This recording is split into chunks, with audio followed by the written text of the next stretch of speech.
I must say I'm really proud of our public sector people present here. They really showed that they are in public sector. I must confess. We, the private sector, we struggle to but I believe many of the people in the public sector, they are from the time the national anthem was in vogue. We, millennials, we sang Arise, O Compatriots. But all the same, it's something that all of us we must all learn. So thank you very much. You are welcome to this session today. The session is to deliberate on the GDP and the CPI rebasing that the NBS just embarked on. So with us here today, we have our amiable CEO, in the person of Dr. Tayo Adeloju, apologies. He's the CEO of the Nigerian Economic Summit Group. Also, we have with us our amiable Head of Research, Director of Research and Chief Economics in the person of Dr. Olusegun Omishaki. So I will hand over to my colleague here to do the protocol from the public sector. Thank you. Good morning, all, once again. It's good to be here. Good morning, Dr. Tayo. It's good to see you again. The public sector is not just here, only National Bureau of Statistics. So when you say public sector, it looks more broad and encompassing. We are pleased to be here this morning from the National Bureau of Statistics. The team from MBS is led by no other person than the Statistician General of the Federation and the Chief Executive Officer of the Bureau, who also doubles as the National Coordinator of the Nigerian Statistical System. Ladies and gentlemen, let's welcome Prince Adeyemi Adeniro. To show how important this event is to the Bureau, he's not just here alone. He's here with some principal officers from the Bureau, experts from the subject matter as far as issues of GDP and CPI are concerned.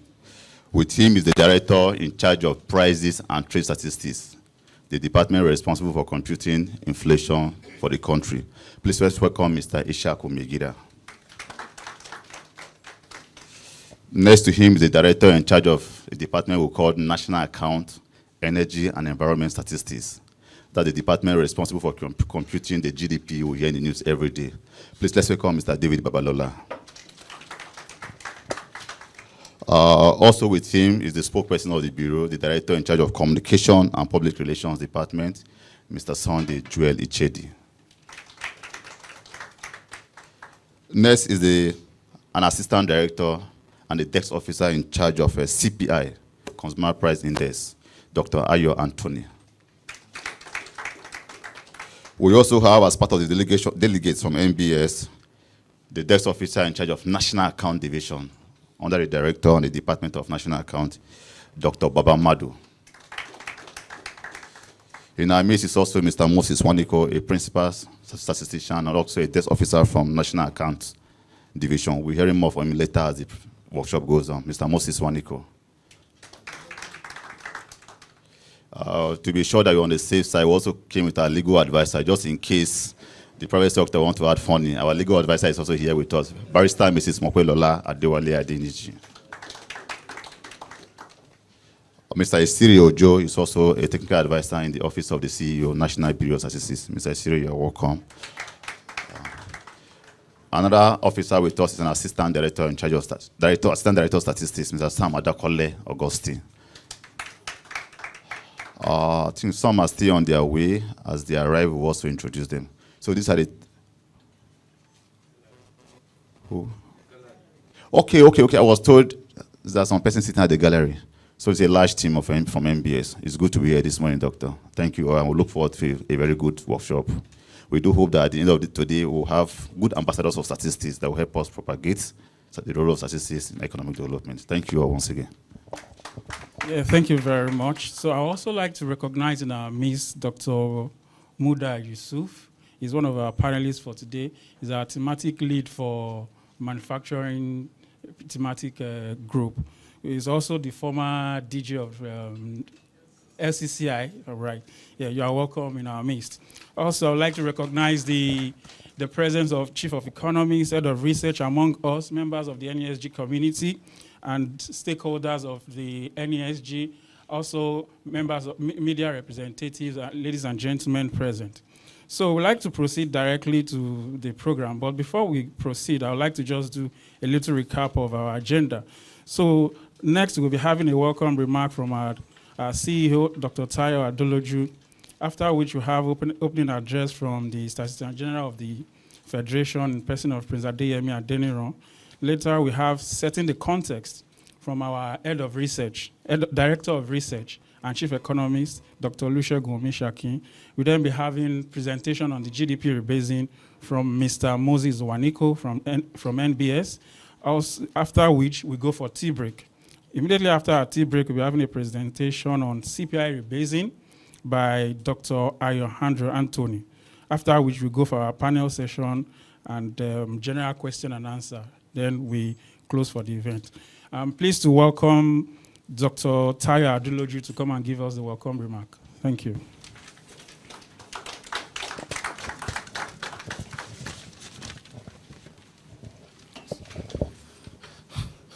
Mine is to welcome the Statistician General to one of his homes.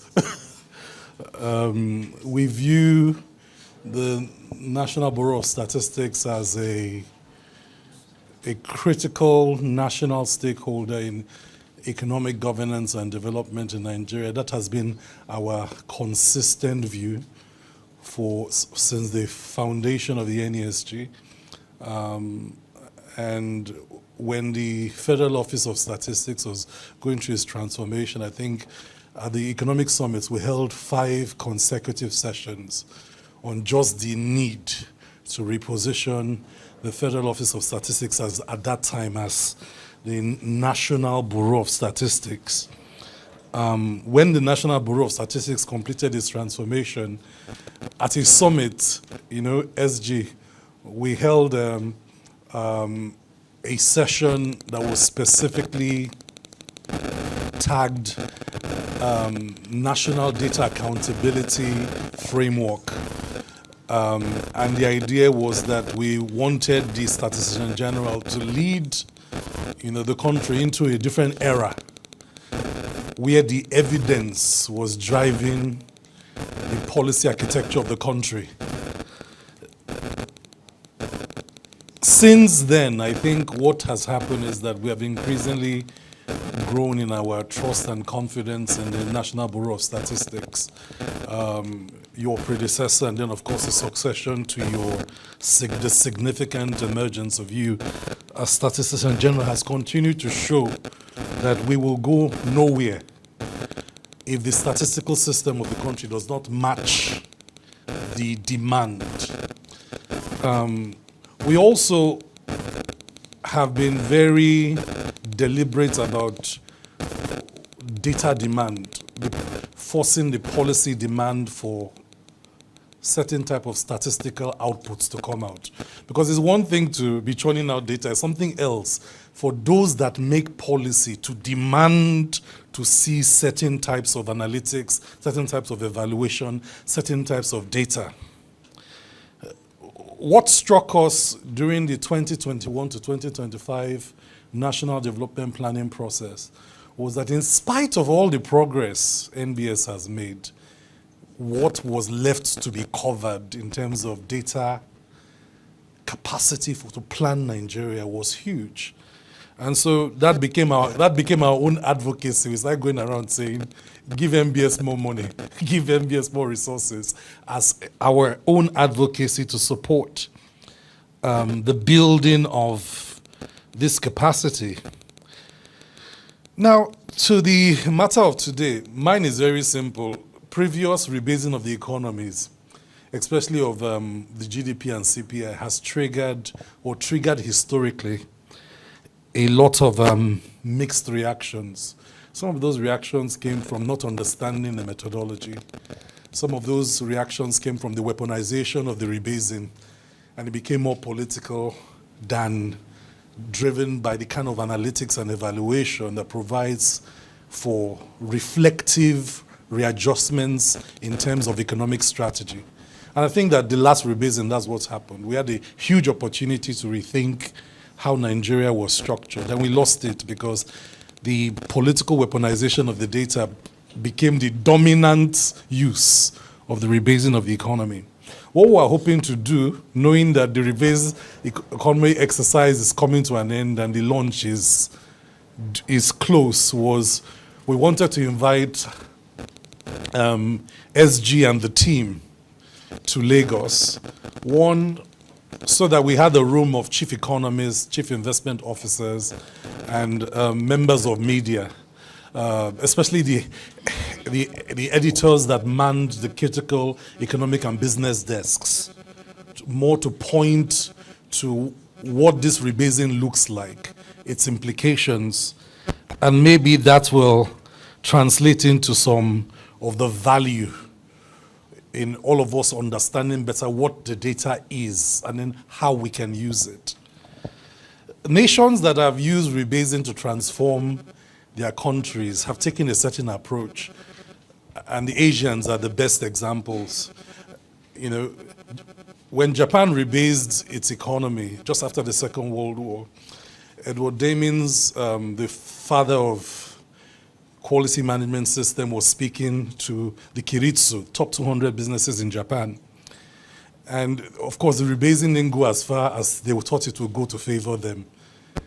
And he said to them, the mistake you will make is to just look at the headline number. But if you make the data sweat, it will begin to confess certain revelations that will point to your future if you make the data sweat. So beyond the top line rebasing, because everybody's asking me how big is the economy going to be or how small will it shrink? Beyond that, my challenge to the room is let's make the data sweat so that I can begin to confess some things that we didn't know before about our own economy and our own economic activities. And the lessons from that should lead to the kind of economic transformation we want. So it's in that regard I want to welcome the Statistician General, the amazing delegation he has come with, members of research, investment, economic teams. We have a range of colleagues that have joined us virtually also. So we have a full virtual room and a full physical room, and we have quite some colleagues from the media also in the overflow upstairs. Because for now, we have a smaller room. Hopefully by the time you come next time, I will have a slightly bigger room. But it's to welcome everyone, and as the year begins, to wish everyone a great deliberation in the workshop, and then a great experience of just re-engaging the Nigerian data. Thank you, CG, for accepting this invitation and this collaboration to partner. We hope that is the first of several. We've agreed to do many other things together, and I think this is a journey we are just starting on. It's to welcome everybody, and again, to wish everyone a belated Happy New Year. Welcome to the Nigerian Economic Summit Group.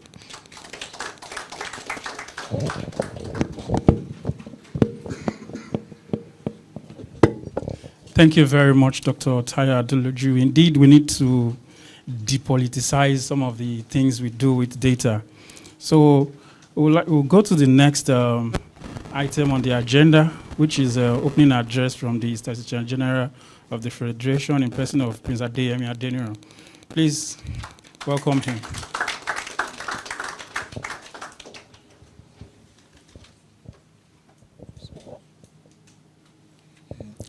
Good morning and Happy New Year to everybody. Distinguished ladies and gentlemen,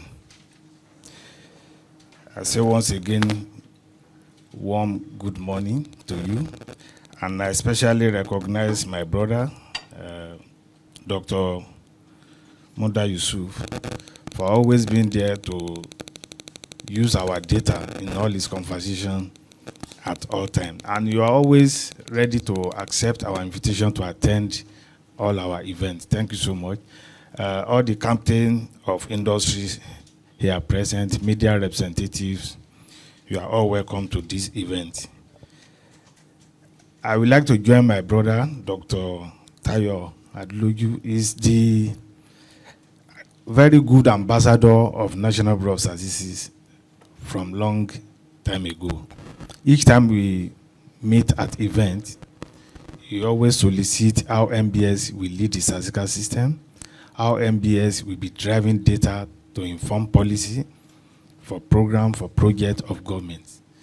In fact, there was a time he was soliciting that a particular project residing in a ministry should be taken away from that ministry and be brought to MBS, because the data that the ministry is using to drive that particular program is from MBS. To that extent, he believes MBS should be the custodian of that program. Thank you, Doctor, for always being with us. So I would like to welcome all of us to the workshop on gross domestic product, the GDP, and consumer price index CPI rebasing, which is being organized today by our partner in progress, the Nigeria Economy Summit Group, in collaboration with the National Bureau of Statistics. It is an honor and privilege to stand before you, captain of industries, economic expert, analyst, but most importantly, all of us that are here and those that join online, we are all users of data.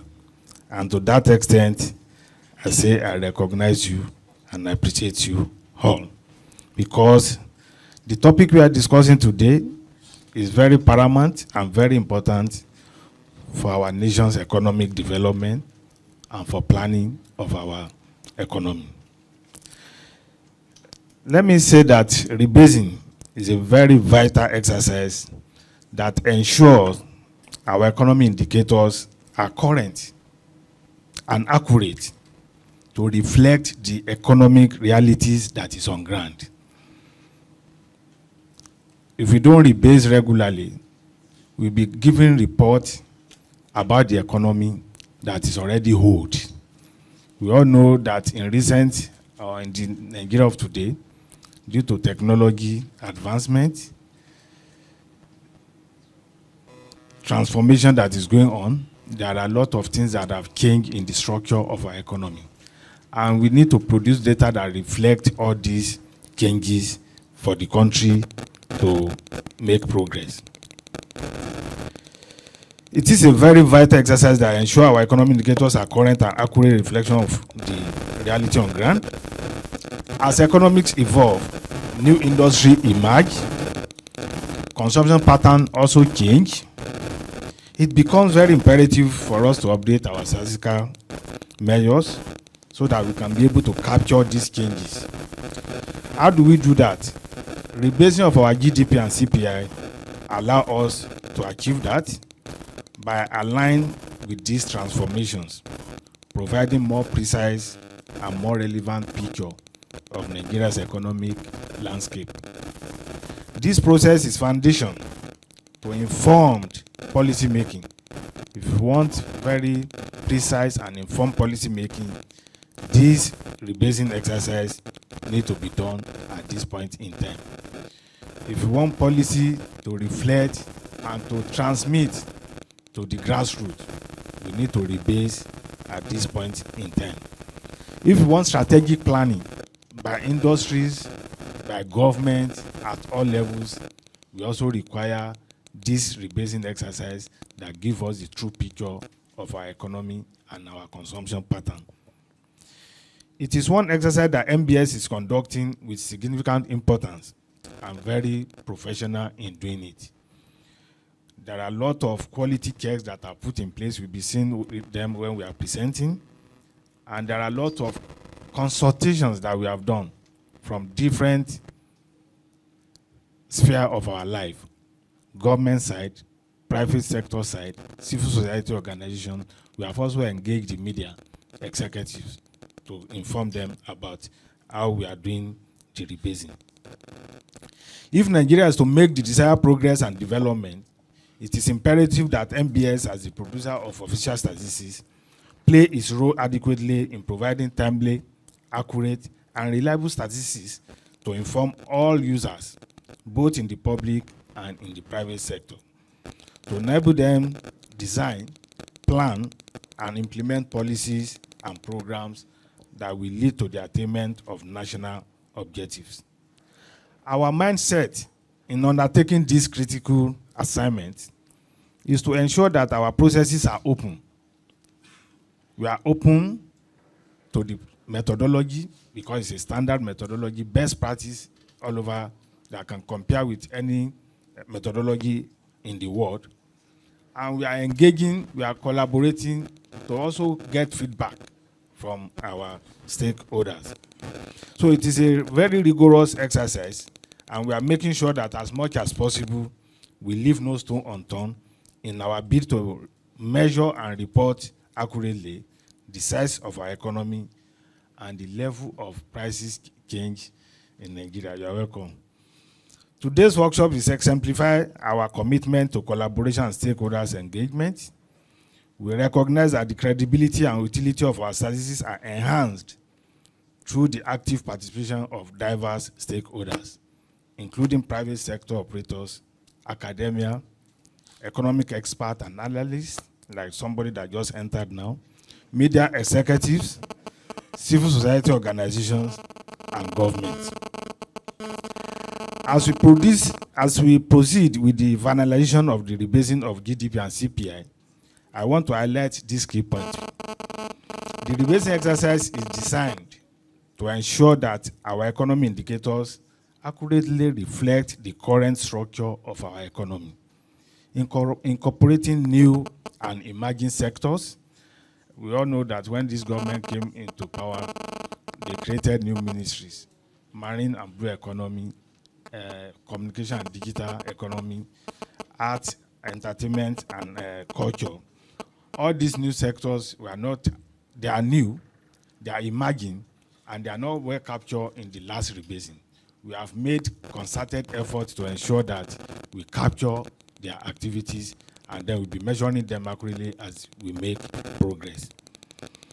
Not only this, we also like to update our consumption basket. We know that we have about 740 items in our basket that we use to compute inflation now.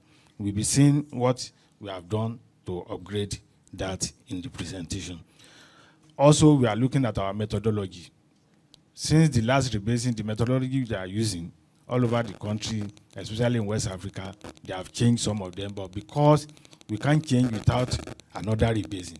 So we have opportunity of this rebasing now to also change the methodology that we are using to compute both the CPI and the GDP. Through this open process, we are further committing to maintaining an open dialogue with all stakeholders. Your feedback and insights are invaluable to us, and we are dedicated to addressing them and give us feedback, and then we are assuring you that we are going to take this feedback home and we use it in our rebasing exercise. This workshop is a platform for knowledge sharing, for discussion, for engagement, and for collaboration. You can be rest assured that your insight and suggestion, we will take them back home and we effect them where necessary. In conclusion, I would like to extend my heartfelt thanks to NESG, very good partner, for organizing this workshop. It is a platform that we are eager to catch on. Immediately you told us, because we have been looking for opportunity to address captain of industry, economic analysts, for them to know what we are doing and give us feedback and also suggest how best we can improve on the rebasing exercise. Together, we can ensure that our national services are not only robust and reliable, but they are going to reflect our diverse, dynamic realities in the country. On this note, distinguished ladies and gentlemen, I want to thank you for creating time to attend this workshop, and we look forward to a very engaging, very insightful workshop today. Thank you, and God bless.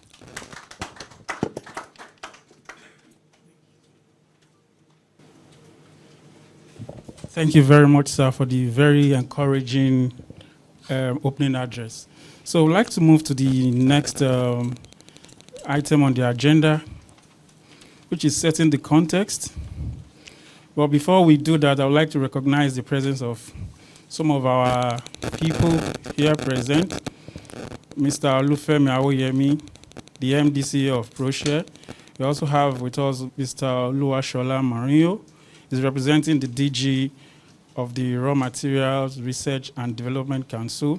We also have with us Mr. Teslim Shitabe, the chief economist at ProShare. Also, we have with us Mr. Basen Omafaye. He is a popular anchor we see around in Arise, and we have seen him sometime before at channels. So you are all welcome to this sensitization workshop. So we move to the next item. I welcome Dr. Olusegun Omishakin to the podium. He's the Director of Research, NESG, to set the context for this session. Thank you.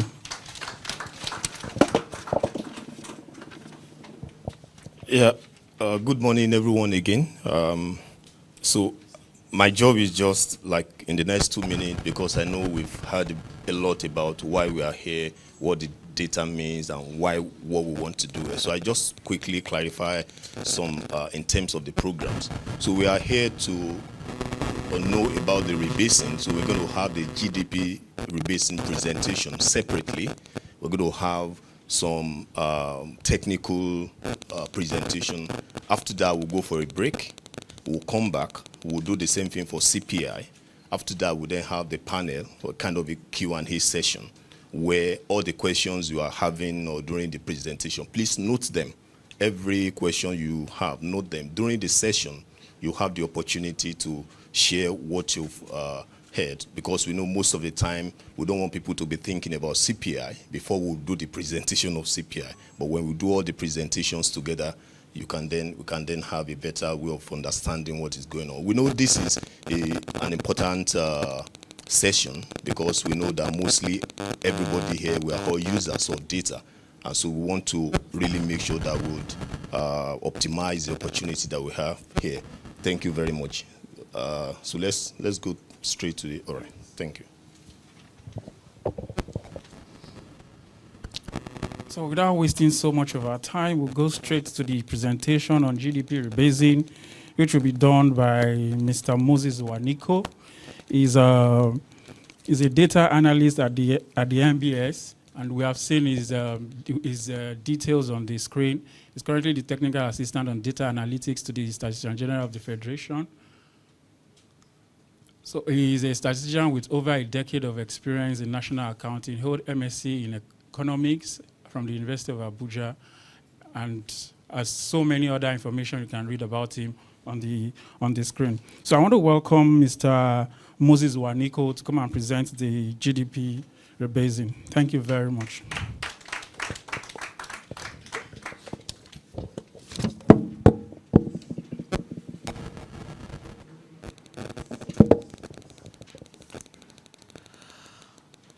Good morning, everyone. It's a pleasure to be here. My name is Moses Waniko. I'm going to be taking you through the presentation on GDP rebasing. I'm sorry I have to be a bit fast because of our timing. I have 25 minutes to run through the presentation. So I will try to manage the time as much as I can. So, MBS. It's important to quickly talk about MBS, who we are. MBS is the authoritative source of official statistics. The MBS does this through, or is empowered by 2007 Statistical Act, to coordinate national statistical system, to advise government at all levels on statistical matters, to develop standard statistical methodologies for the country, to collect, analyze, disseminate statistical information. The NBS also develops comprehensive national socio-economic database. And then the NBS helps to provide like a focal point, having a relationship with international agencies where we can discuss statistics and, of course, improve methodologies. But it is important to state that even though the NBS coordinates statistics in the country, the NBS does not really do projections, forecasting. Again, the NBS does not do development plans. So what the NBS does basically is to provide data, produce data, work with stakeholders, provide some of these numbers that can be used for forecasting, for development plans, like Doctor was saying, national development plans and the rest. So this is who we are, and basically this is what we do. Okay, thank you. So as a way of background, GDP is one of the products that we produce in the Bureau, and then GDP, of course, is the monetary value of goods and services that the country produces over a period of time, usually a year or a quarter.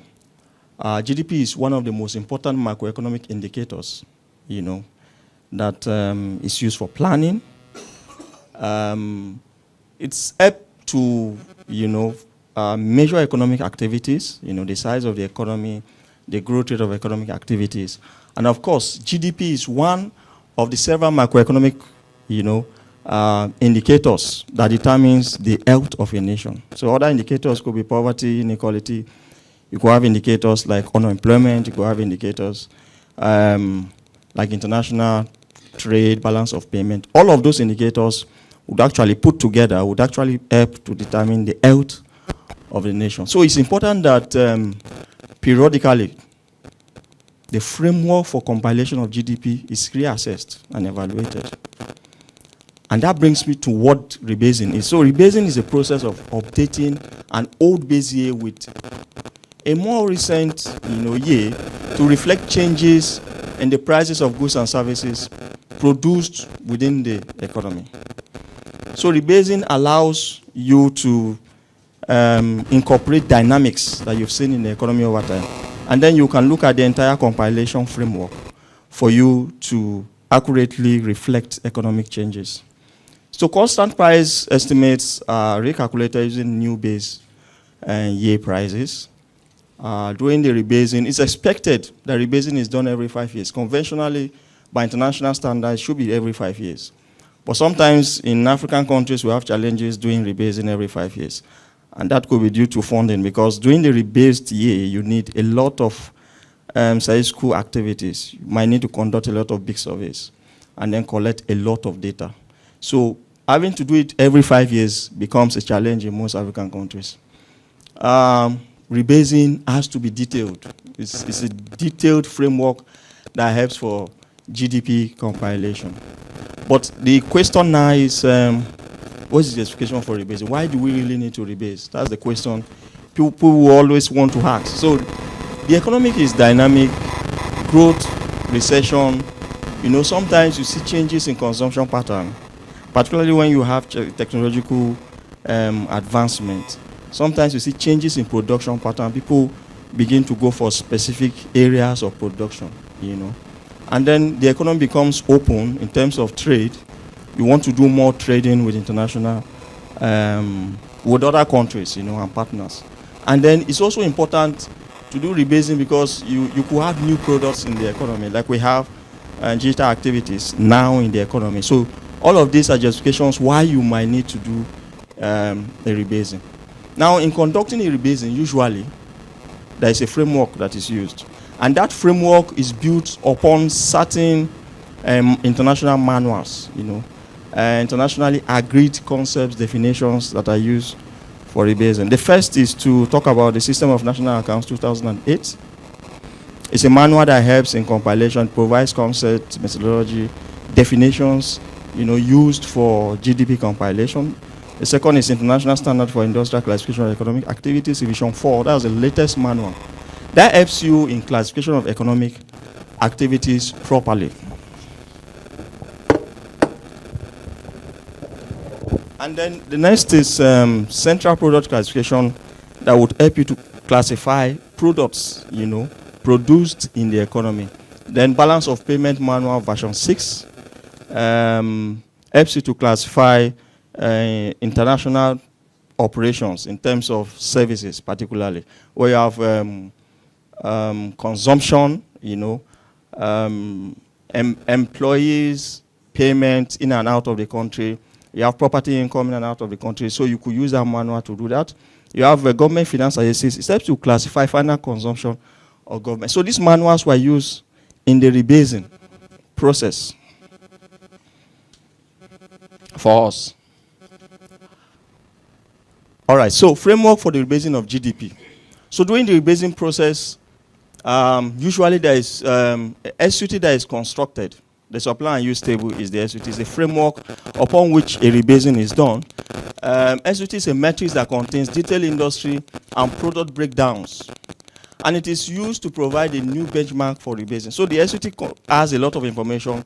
It contains information for the three approaches of GDP.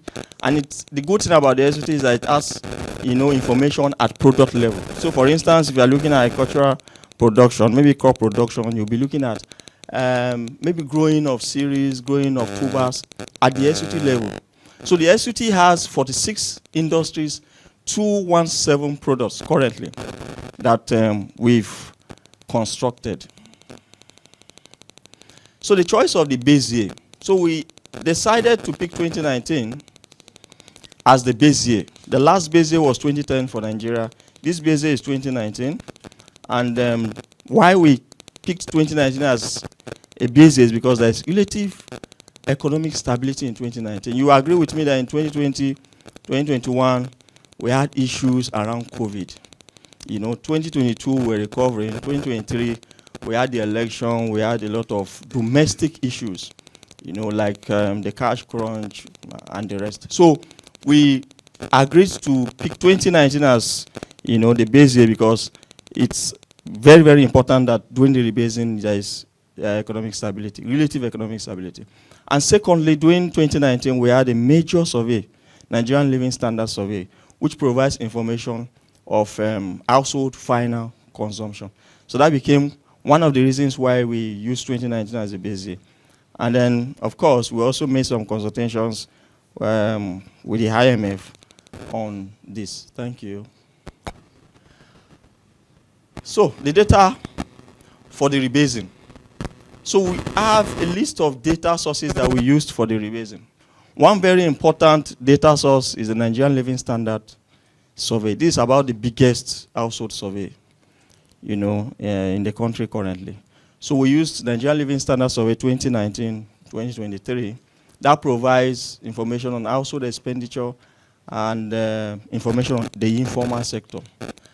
Again, we use National Business Sample Sensor and Survey of Establishments conducted in 2021 as a major survey which provided information on establishments, majorly formal sector establishments. And that really helped to give us information for the rebasing. There's also a National Agricultural Sample Sensor and Sample Survey that we did in 2020. This also provided information really on the agricultural sector. And you would agree with me that these censuses have not been done for a very long time. So it was an opportunity for us to use information from these censuses and, of course, the follow-up surveys that were conducted to help provide information for the rebasing. So we also did some special studies. We did a special study on research and development. We did a special study on water supply, waste management, sewage and remediation. We did another special study on trade and the transport margin. These three studies were meant to fill up some of the gaps that we noticed, during the data compilation processes.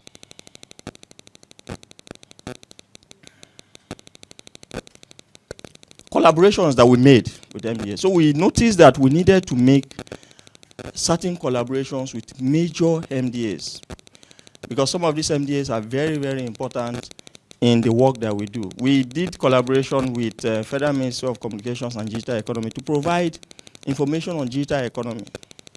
Because a lot of digital activities today, you would agree with me that in 2010, we had less of digital economic activities compared to today. Today, you could buy things with Jumia, you could buy things online, you could do a lot of things, digitally. So we got some very good data from that collaboration. We also had a collaboration with Federal Ministry of Foreign Affairs in order for us to measure information around the presence of international organizations, like the IMF, the World Bank, and the rest. Then we needed information on embassies, operations of embassies in the country. So that collaboration was very useful and handy. We also had a collaboration with Federal Ministry of Solid Minerals Development which really helps to provide information on solid minerals in Nigeria. Federal Ministry of Art, Culture, and Creative Economy was one ministry we had collaboration with because of the significance of this sector. The art creative economic sector has really grown very big now, and then there is need to properly measure that sector.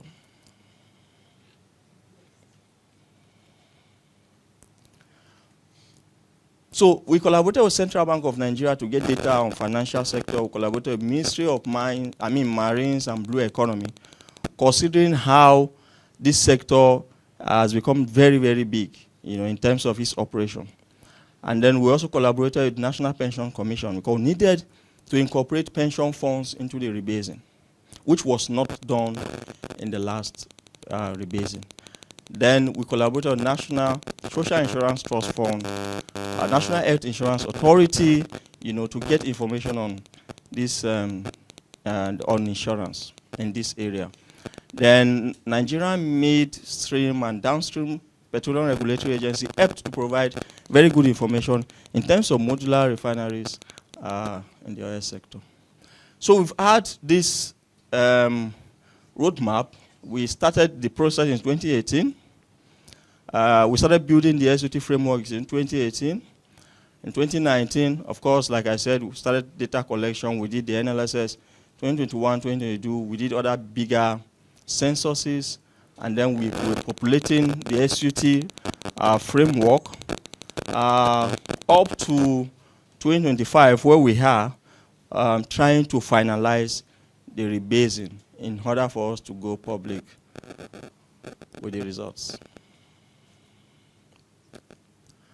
So sensitization workshops and presentations made. We've made some sensitization workshops in order for us to really work with stakeholders and then bring in their thoughts in what we're doing. We needed feedback on some of these issues, in terms of GDP compilation, yet of using the data itself.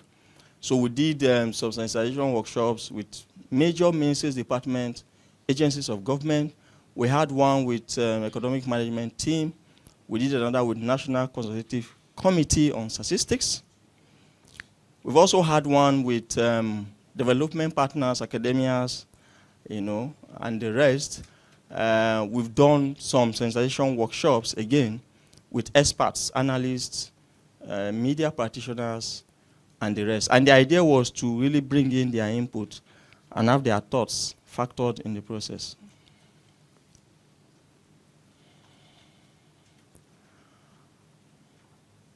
So this is just to show some of the, it's just to show some of the sensitization workshops we've had, consultations.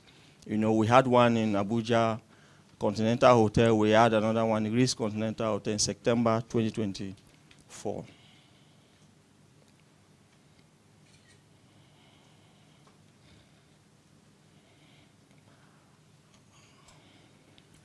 So in the course of the rebasing, there were new areas that we wanted really to incorporate into GDP compilation.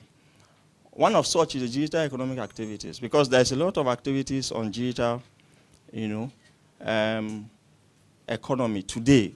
We needed to incorporate all of these activities into the GDP.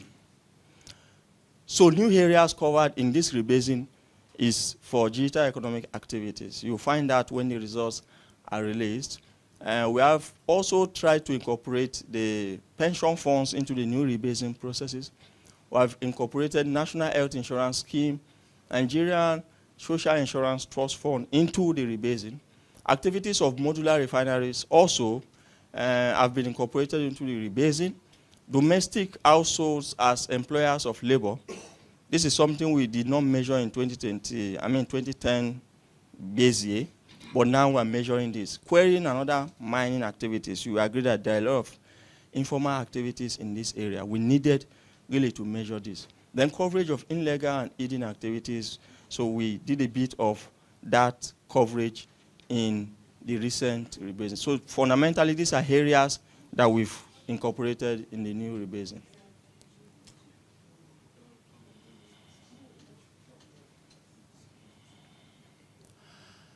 So key differences between the current rebasing and the last rebasing.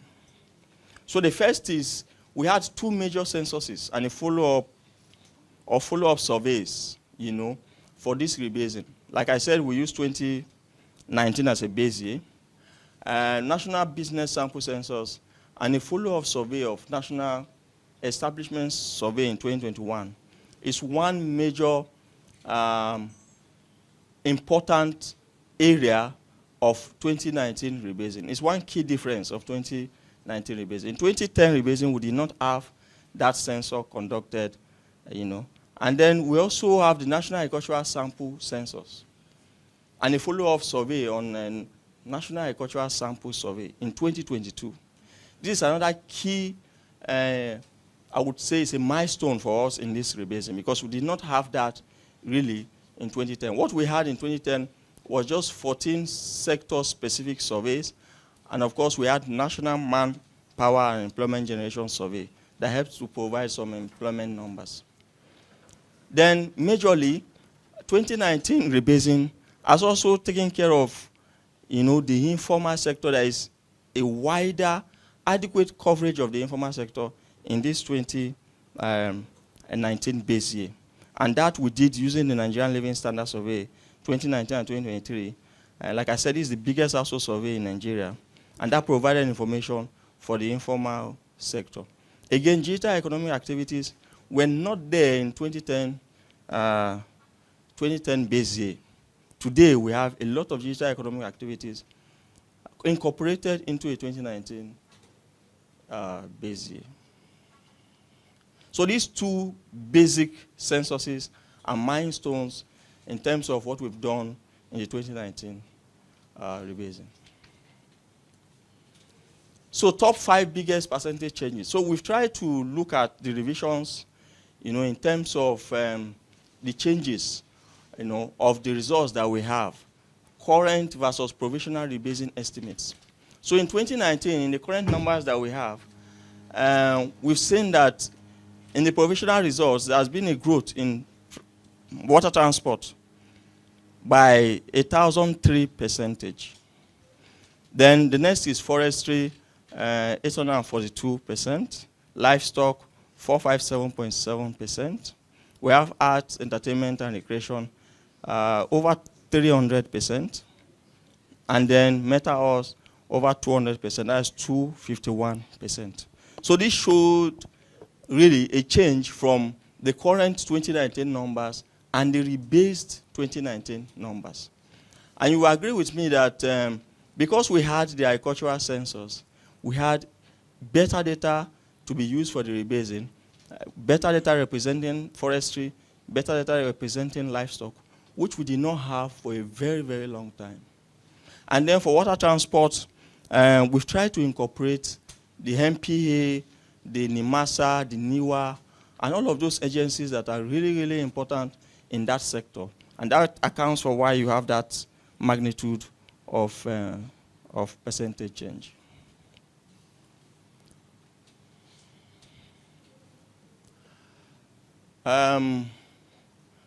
Okay, so this is to show the provisional numbers and top 7 industries. Now you have the current, you have the provisional weights. So this is really the weights.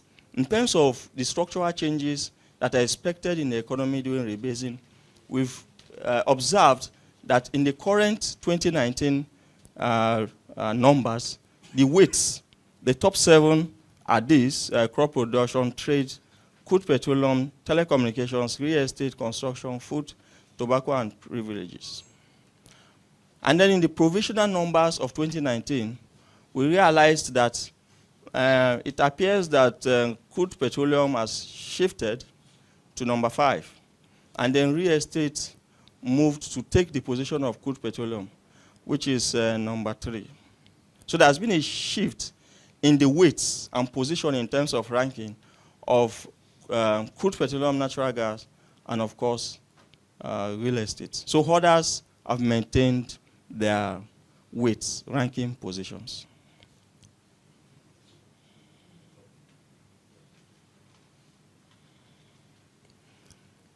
Now, We also tried to do some analysis around 2010 rebase numbers and 2019 provisional numbers.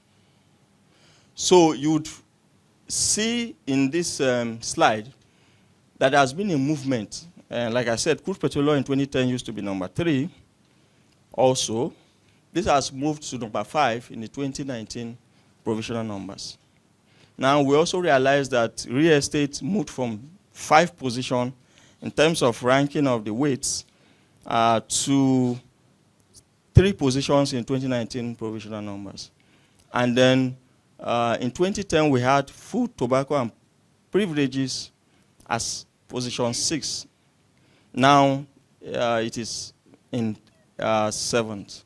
Now, public admin completely has moved out of the ranking for 2019 base year.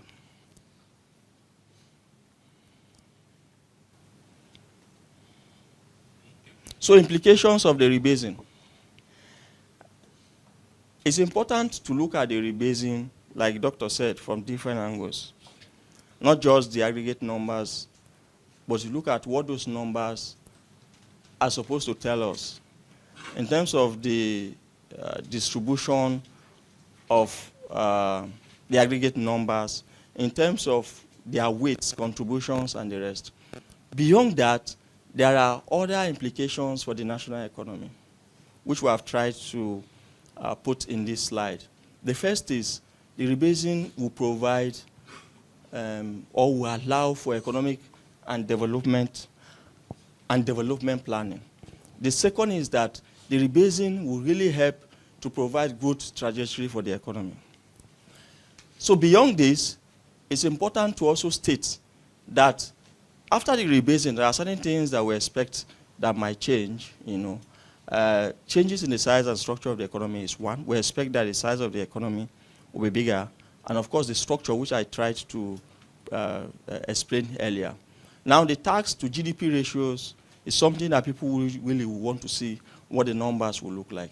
Now, the correct number in 2019, before the rebasing, was 10.2. We expect that after the rebasing, if we have a bigger size of the economy, that number would reduce. Debt to GDP ratio, 18.5%, as of September 2019, would also reduce with a bigger size of the GDP. And then per capita income, we expect that per capita income will increase, after the rebasing. So once you have a bigger size of the nominal numbers, and then you do that with the population numbers to get the per capita income numbers, we expect some level of improvement. So next step, validation of results. We are currently concluding the rebasing. We need to validate the results, and then we have to do a launch. We're looking at the end of January to do that launch, to disseminate the numbers. And then usually there is a post-rebasing activities that would happen. We need to backcast the numbers, 2019 to 1981 or beyond, in order to have time series, numbers for further analysis. And then benchmarking. We currently have quarterly numbers for the GDP. There is need to benchmark those quarterly numbers to the annual numbers, given the rebasing. The challenge that we have really in terms of this entire process is poor bookkeeping and documentation records, which, of course, you would agree with me is a major challenge in terms of statistical operations and data inquiries, particularly in the informal sector. In conclusion, GDP rebasing is considered a very important statistical exercise for the nation. Its success requires the full commitment and cooperation of all stakeholders. With the enormous work done, it's expected that the results will provide the best estimate of current size and structure of the Nigerian economy. And of course, this becomes the basis for other plans, development plans for the country. I'm sorry, I think that I've been asked to give my conclusions. Thank you very much.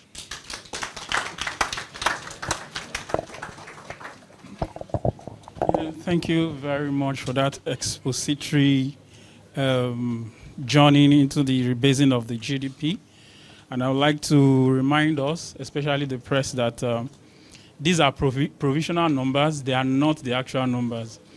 So we shouldn't report them as if they are the actual numbers. When the report is out, we all have the opportunity to interact with the report and get the actual numbers. So please, let's take down our questions, and we come back from our tea break to have the presentation on the CPI rebasing. Then we have opportunity to ask questions on the two presentations. Please, let's go for our tea break. Thank you. Also, while we are going for our tea break, I would like to bring to your attention that we'll be having our macro outlook launch on the 23rd of January 2025. As we have you here today, we'll appreciate if you can also grant us, honor us with your presence at that event. It promises to be also very, very engaging and insightful. So we appreciate your presence on the 23rd of January 2025. Thank you. So you can go out there to have your tea break. And we do that for the next 10 minutes. So please, as we go, I know we are already filled with questions, clarity. The interesting time to do that is when you have some break, to calm down with the...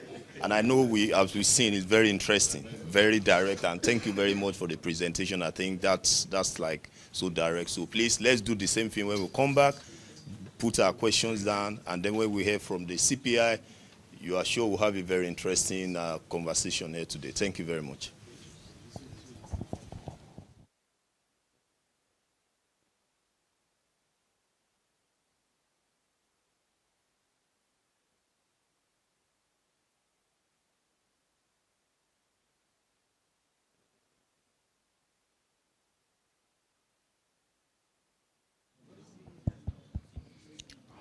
Welcome back, everyone. So we'd like to proceed to the next agenda of the day. But before we do that, I'd like to recognize the presence of our esteemed chairman in the person of Mr. Olani Yusuf. He's the chairman of the NESG board. Welcome, sir. Yeah, so we'll move to the next presentation, which is on the CPI rebasing. And the person to be doing the presentation for us today is Dr. Alejandro Anthony. Dr. Anthony is the head of Price Statistics Division in the Department of Price and Trade Statistics of the National Bureau of Statistics. He's a career civil servant, a researcher, an economist, and professional statistician with a macroeconomic statistic as his core area of competence. He has his first degree in economics from the then University of Ado-Ekiti. He obtained his master's and doctorate in economics with specialization on monetary and development economics from the University of Abuja.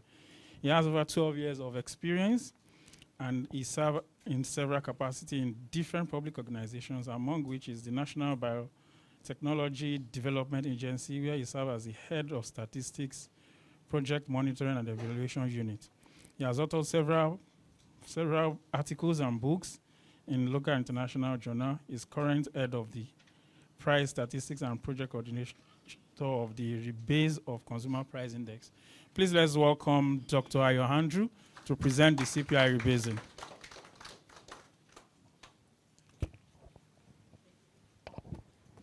Good morning, everyone. I greet my SG, our host. I greet you, distinguished economists and other people here. Good morning.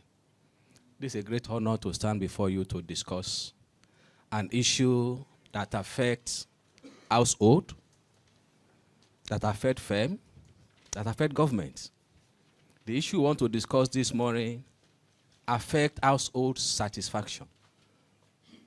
It determines the existence of firm in an economy.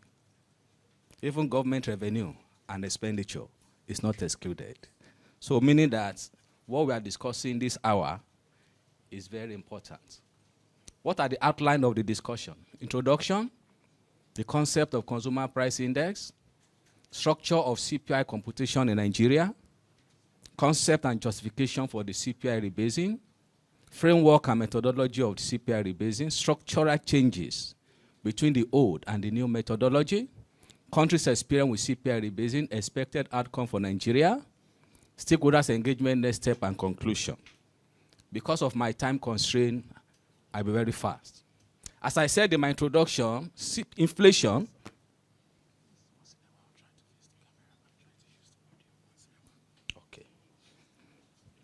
Inflation is a prime macroeconomic variable that affects almost all economic agents. Household is affected. As I said, utility is affected. Even purchasing power of household is affected because persistent increase in prices erode the purchasing power of household income. It also affects firms in terms of their profit, and government expenditure is affected as well. Inflation also affects other macroeconomic variables. It affects GDP that we just discussed. It affects unemployment. It affects trade as well. So I've laid a big foundation for the importance of this indicator. Now, what is Consumer Price Index? It's an index that provides measurement for changes in prices of goods and services in an economy. And from this index, we get what we call inflation rate, which is the persistent increase in general price level in an economy. What do we use CPI for? Yes, it's very important. It's one of the determinants of wages and salary. Like the last minimum wage that was determined by federal government, a critical input in the determination of that minimum wage is Consumer Price Index. It's also used for indexation. If you want to know the present value of an asset that was agreed on some years ago, you want to know the value now, you use CPI to do that.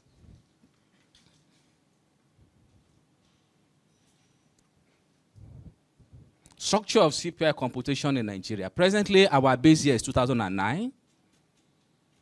We have over 740 items, varieties of items in our basket.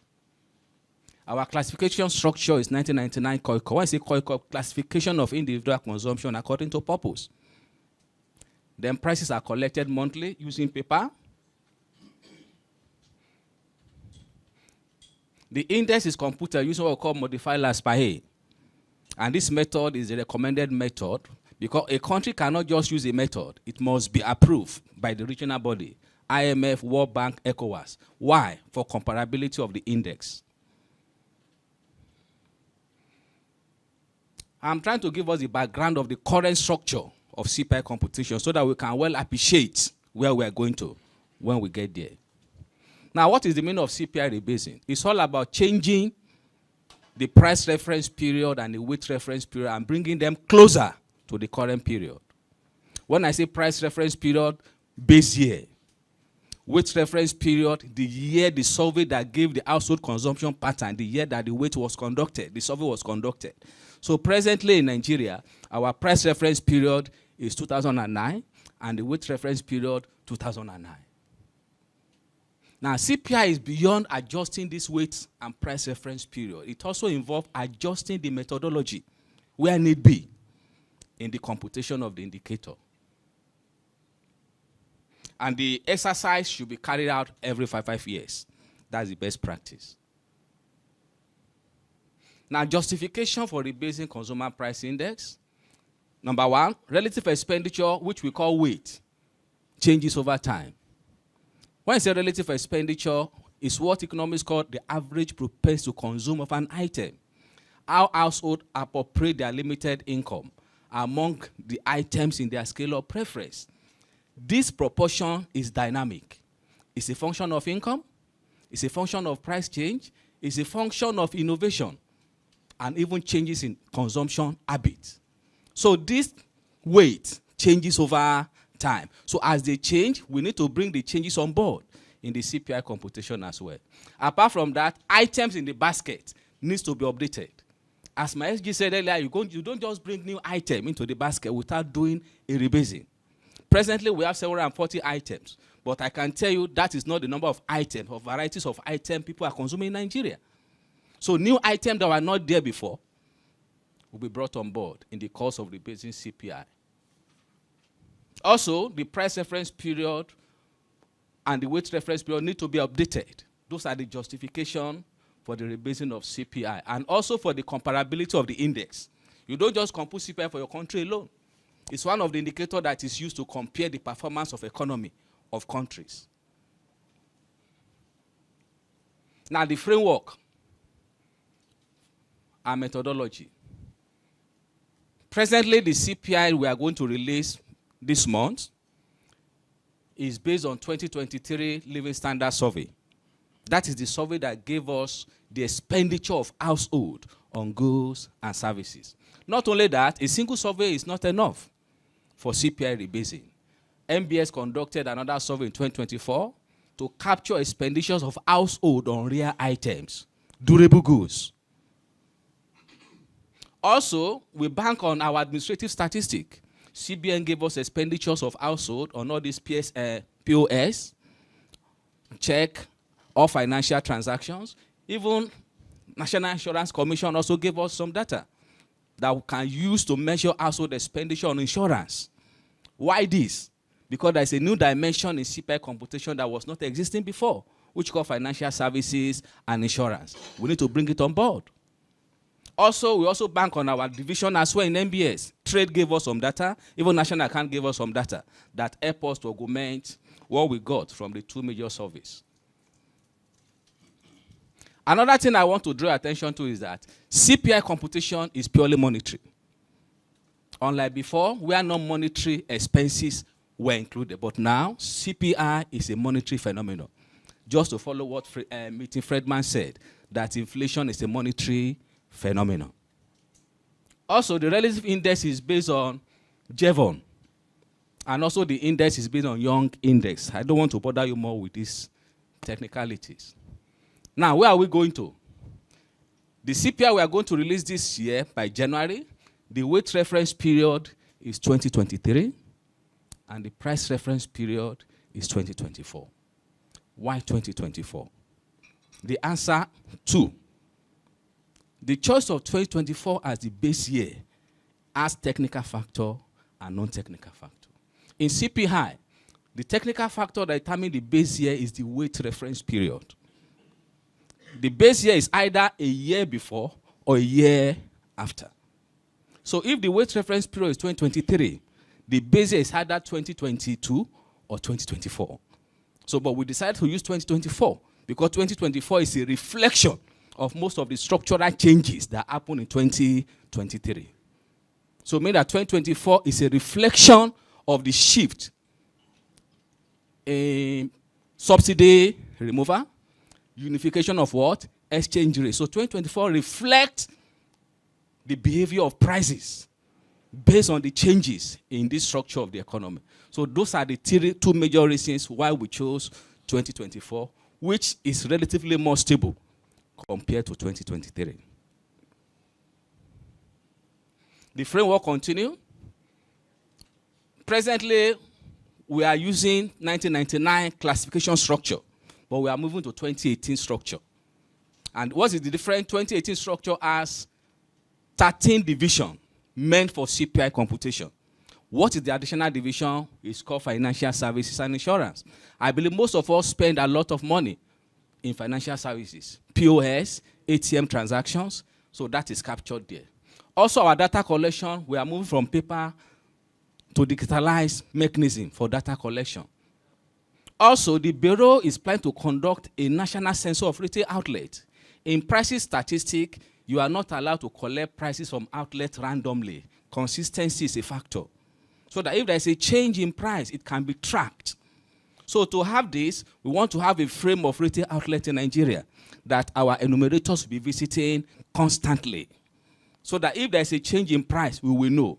You know our culture in this side of the world. If I want to go and price something now, being a profiteering oriented person, I will not tell you the real price. I will tell you a higher price. But if you know that I'm coming to collect data for national development, you will give me the price.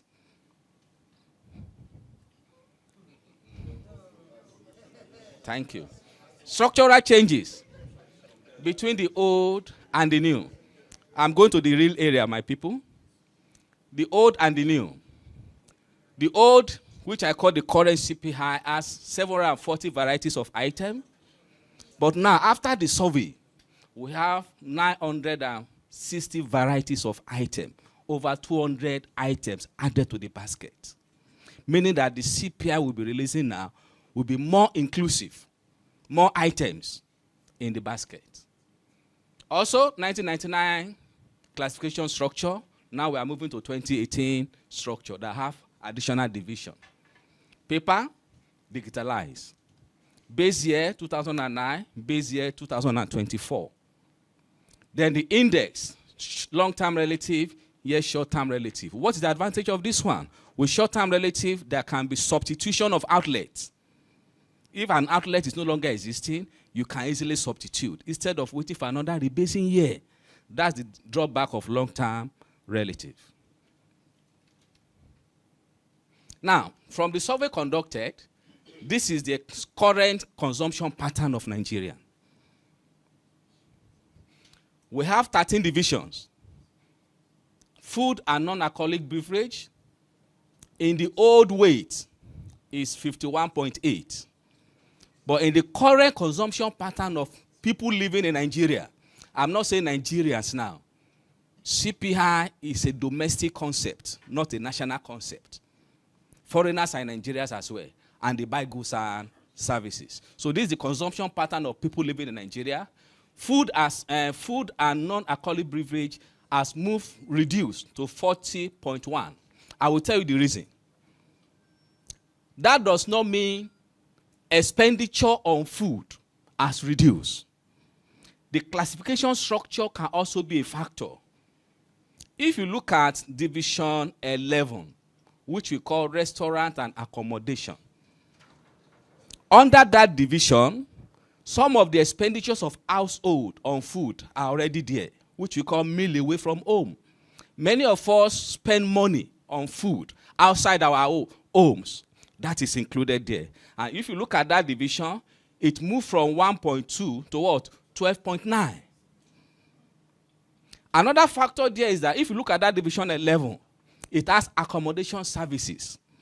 Accommodation services here also include the money we spend on our children in hostel, both primary to university.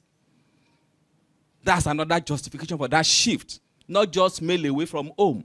Unlike the old method, that expenditure on accommodation in school was in education. But now, many of us know many of our children in universities, secondary school, primary school, and we spend a lot of money in paying for the accommodation. That is the reason. Another important captivating change there is transportation. Transportation moved from 6.5 to what? 10.7.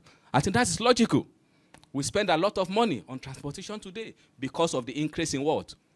Services, price of goods and price of services in that sector. Another captivating thing there is health. Health.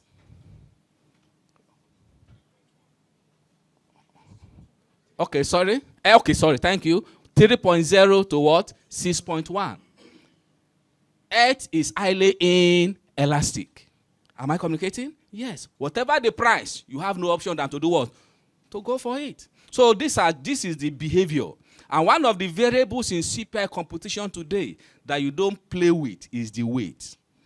Two variables determine inflation rate, or CPI. Changes in price and the weight. So this is a major finding. And if you look at it very well, weight is dynamic. When I say weight, relative expenditures of household on goods and services. It's a function of what one of my mentors mentioned yesterday on here. It says substitution effect and income effect of price change. It's evolving. I believe you'll be hearing me where it is now, but it's not here. When he was saying it yesterday, I said, thank God, this man is saying what we want to discuss today. That inflation in Nigeria is moving up and is being stable because substitution effect and income effect of price change is dynamic. And that is what he's speaking here. To optimize my time, apart from our normal headline inflation, core inflation, food inflation, the CPI rebasing we are going to the new CPI rebase that will be released this year, January, as other indices that have never been released before. Number one is services index. At what rate is prices of services in Nigeria increasing? People want to know. Education, health, transport. MBS will bring that on board by the end of this month. Also, energy index. At what rate is price fluctuating in this sector? Farm Produce Index. What is the rate of price volatility of this product? Even Goods Index, tangible. At what rate is prices of item in this sector moving? So these are the special indices that we are going to release by January at the end of this month by the grace of God. Now, countries' experience. Now, what I want us to note is this. Rebasing of consumer price index does not guarantee reduction in inflation rate or increase in what? Inflation rate. What determines the result of the inflation rate is the interaction of two variables. The current prices and the base what? Prices. When we say current prices, prices of goods and services in January compared to the base prices, which is 2024. So nobody can predetermine and say, this is what the inflation rate will be after rebasing. No. See, some countries rebase, their inflation rate immediately go up. Some do what? Come down. Look at Uganda. This is month-on-month figure. Before their rebasing in 2021, their last rebase year was 2009. On a month-on-month base, after rebasing, before rebasing, the inflation was 2.3%. After the rebase figure was released, 2.7%. An upward movement in deflationary pressure. South Africa, their current base year is 2021. Before 2021, their initial base year was 2010, about 11 years gap. What is the inflation rate before rebasing? 5.9.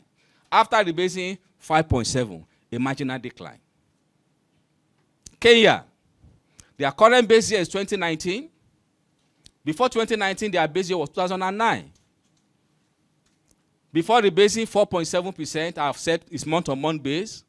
The following month, 5.1, an increase. Singapore, 1.3 before, is 0.57 after. Ghana, 7.8 before, 7.6 after.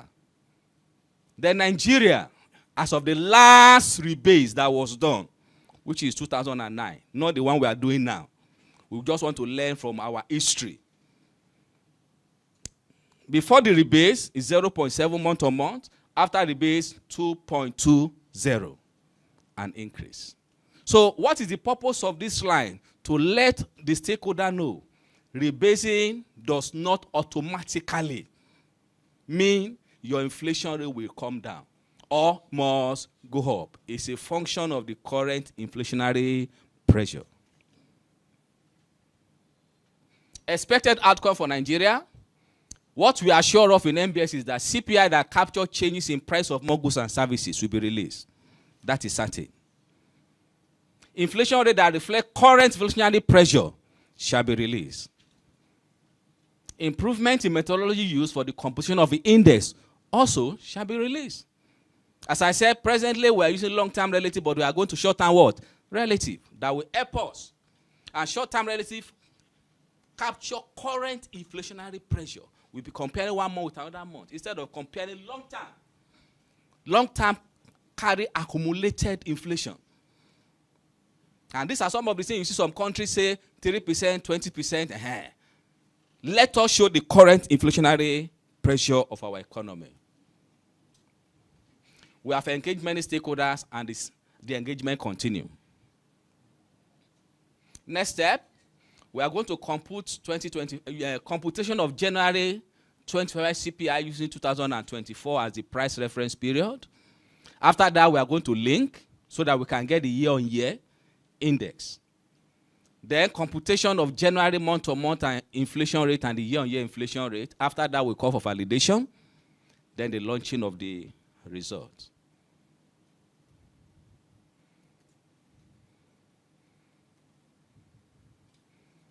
I think conclusion.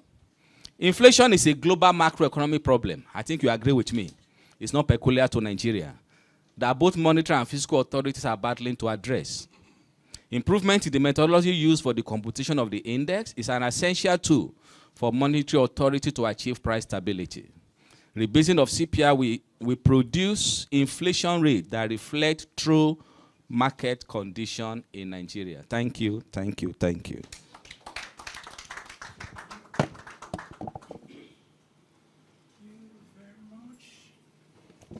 Thank you very much, Dr.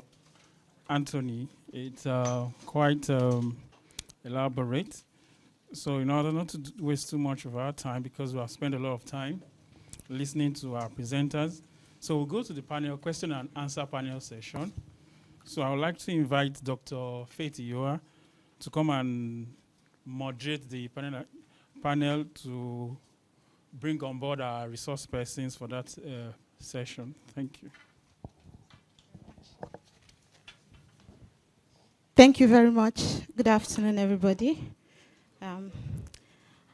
Without wasting much of our time, we'll quickly invite our panelists. In no particular order, I want to welcome to the seat an Assistant Director at the National Bureau of Statistics, specialized in national accounting, energy, and environment, with extensive academic credentials. Welcome with me, Dr. Baba Madu.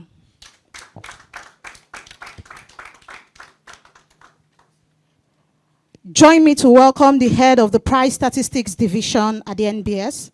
He's a seasoned professional in macroeconomic statistics with a PhD in monetary and development economics. He's no other person than Dr. Ayo.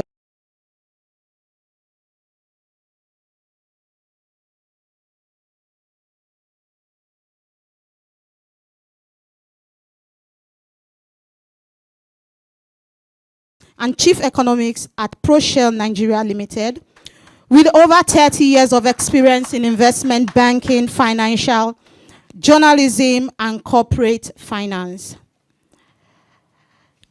To join us, we'll have a well-regarded economist and founder of the Center for Promotion of Private Enterprise. Is the thematic lead of the NESG Manufacturing and Mining Policy Commission. Is Dr. Muda Yusuf. And my humble self, I'll be moderating the session. Thank you. Please, can I have the mics?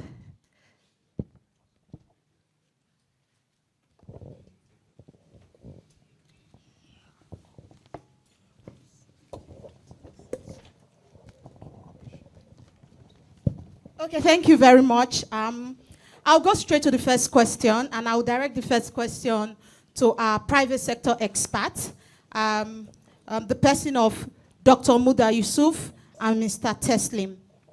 I'd like to ask you both, based on the just presented CPI and GDP rebasing, what are your thoughts about the rebasing exercise, and what do you think could be missing in the process? Thank you. Can Dr. Muda answer for us? Yeah, thank you very much. And let me also appreciate the SG and the NBS for this initiative. First, let me say that from a private sector point of view, these data are very critical for two things. One, the business strategy of businesses, because you need data to be able to craft your business strategy. So it has been helpful so far, and the fact that we are now having this rebasing, which now updates the data and improve its currency, is something that will be very, very beneficial to the private sector and manufacturing, all other sectors actually. The second point is about advocacy. We need data to advocate effectively. Just as we say in NESG, advocacy has to be evidence-based. And you cannot have a better evidence than data. You know, so from that point of view, I think it is very, very important. For the general matters of general principle, I would like to say that we need to re-examine the issue of weighting when it comes to GDP growth. Because what I've noticed is that you have some sectors which are not particularly so consequential in quotes. Sometimes they post fantastic growth, or they come with major contraction. Whereas sectors that are really critical, like agriculture, like trade, like manufacturing, they are not doing well. So when you have all these sectors, some of them that are not so consequential, doing well, by the time you do an average, you come with a GDP growth and say that the economy is either doing well or not doing well. Whereas it is possible that half or more than half of the economy has not been doing well. So it tends to distort the picture of what the economy looks like. I give just very quick example. In the Q3, for instance, agri contributes 27% to GDP. It grew by 1.14%. Trade contributed 15%. It grew by 0.65%. Telecoms contributed 14%. It grew by 6.8% or so. Manufacturing contributed 9%. It grew by 0.92%. Now look at metal ore. Metal ore, in fact, some of us struggle to even know what this metal ore is. Now, the growth was 22%. The contribution to GDP is 0.02%. We have rail, transport, and pipelines. You know, all our pipelines, I don't know where they are even. Most of these things are no longer there anyway. Now, that sector grew by 20%. Contribution to GDP, according to NBS, is 0%. Now, you have financial services sector. Okay, it grew by 32% contribution. So the point I'm making is that weighting is important in projecting the real performance of the economy. That is one thing I think I need to state. Then we are not having much of state GDP. I think that will also help in our data. That is very, very critical to know how Then the sectoral contribution of sectors to revenue. Because there is this, particularly when we talk about tax to GDP and all that, it presupposes that the GDP has a correlation with revenue. You know, whereas not all components of GDP are revenue generating. So now with this rebasing, we are likely to come with an outcome that will say that we are undertaxed. Thank you very much, Dr. Buddha. No, let me just quickly land on this. Because the denominator will increase, definitely. And now the Thai Daily Committee and we say now that there is need to tax people more. Because tax to GDP ratio has reduced. Whereas if you look at agricultural sector, what revenue are we getting from agriculture? It's almost nil. All these farmers, what taxes are they paying? If you look at distribution trade sector, it's mostly informal. How much taxes are... So I think we need to be careful about some of these things, particularly from a policy point of view. I was discussing with Faith. He said, well, it is for those of us who are analysts to go and crunch the numbers. That's not the business of NBS. That is neither here nor there. So let me stop there. All right, thank you very much.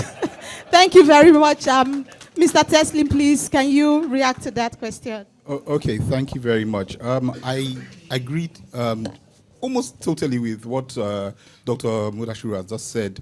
There are challenges with the data as we see it today. For instance, we chose 2019 for the base for the new calculations. And I'm worried about that 2019. All of us are aware of what we called COVID-19. It was a period of time where COVID actually started globally. But the pass-through effects didn't hit Nigeria until 2020. So the base year of 2019 comes into question. Is that the most appropriate base year, given the sensitivity of 2019 in the broad economic history of the world, not only Nigeria? So that's one problem I have. Then Doctor has mentioned something that is very important, the composition. I have a problem with the composition. Some of the items on that within the composition, I think, should have actually been thrown out, while fresh ones come in. Why? Because when you look at the composition of the GDP, it is important for us, like he had said, to look at those sectors that are growing and contributing, and removing those sectors that are not actually contributing to GDP growth.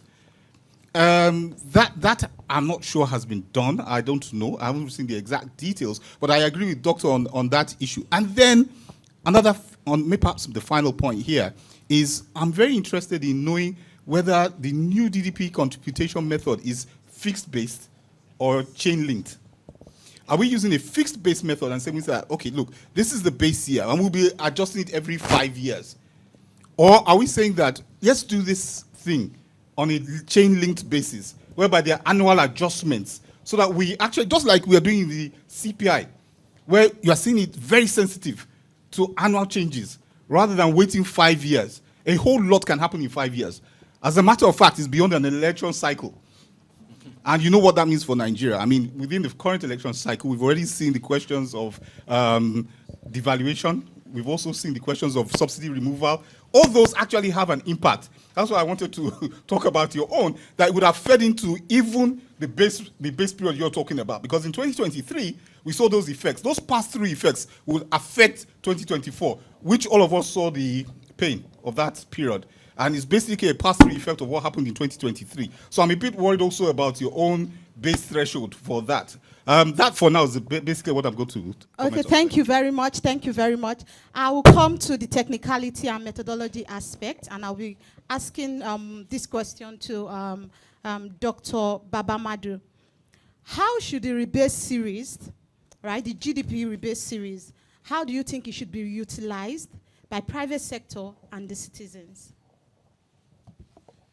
Thank you, the moderator. Thank you, my brother, Dr. Wuda. We are always friends. I thank you. Oh, that's true. I don't know where to start. How do I start to start from Dr. Wu? Say, Doctor, I want to state categorically clear that there is a difference between contribution, growth contribution, sectoral contribution, and growth rates of sectors. When we talk of growth rates of sector, we are talking that sectors that have potential to fast to grow, or the weakest sectors, not necessarily mean the weight. And that is why we use the best, international best approaches in terms of standards.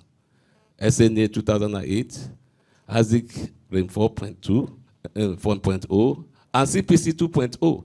Balance of payment by version 6, and even ongoing now, giving rise to 7 version.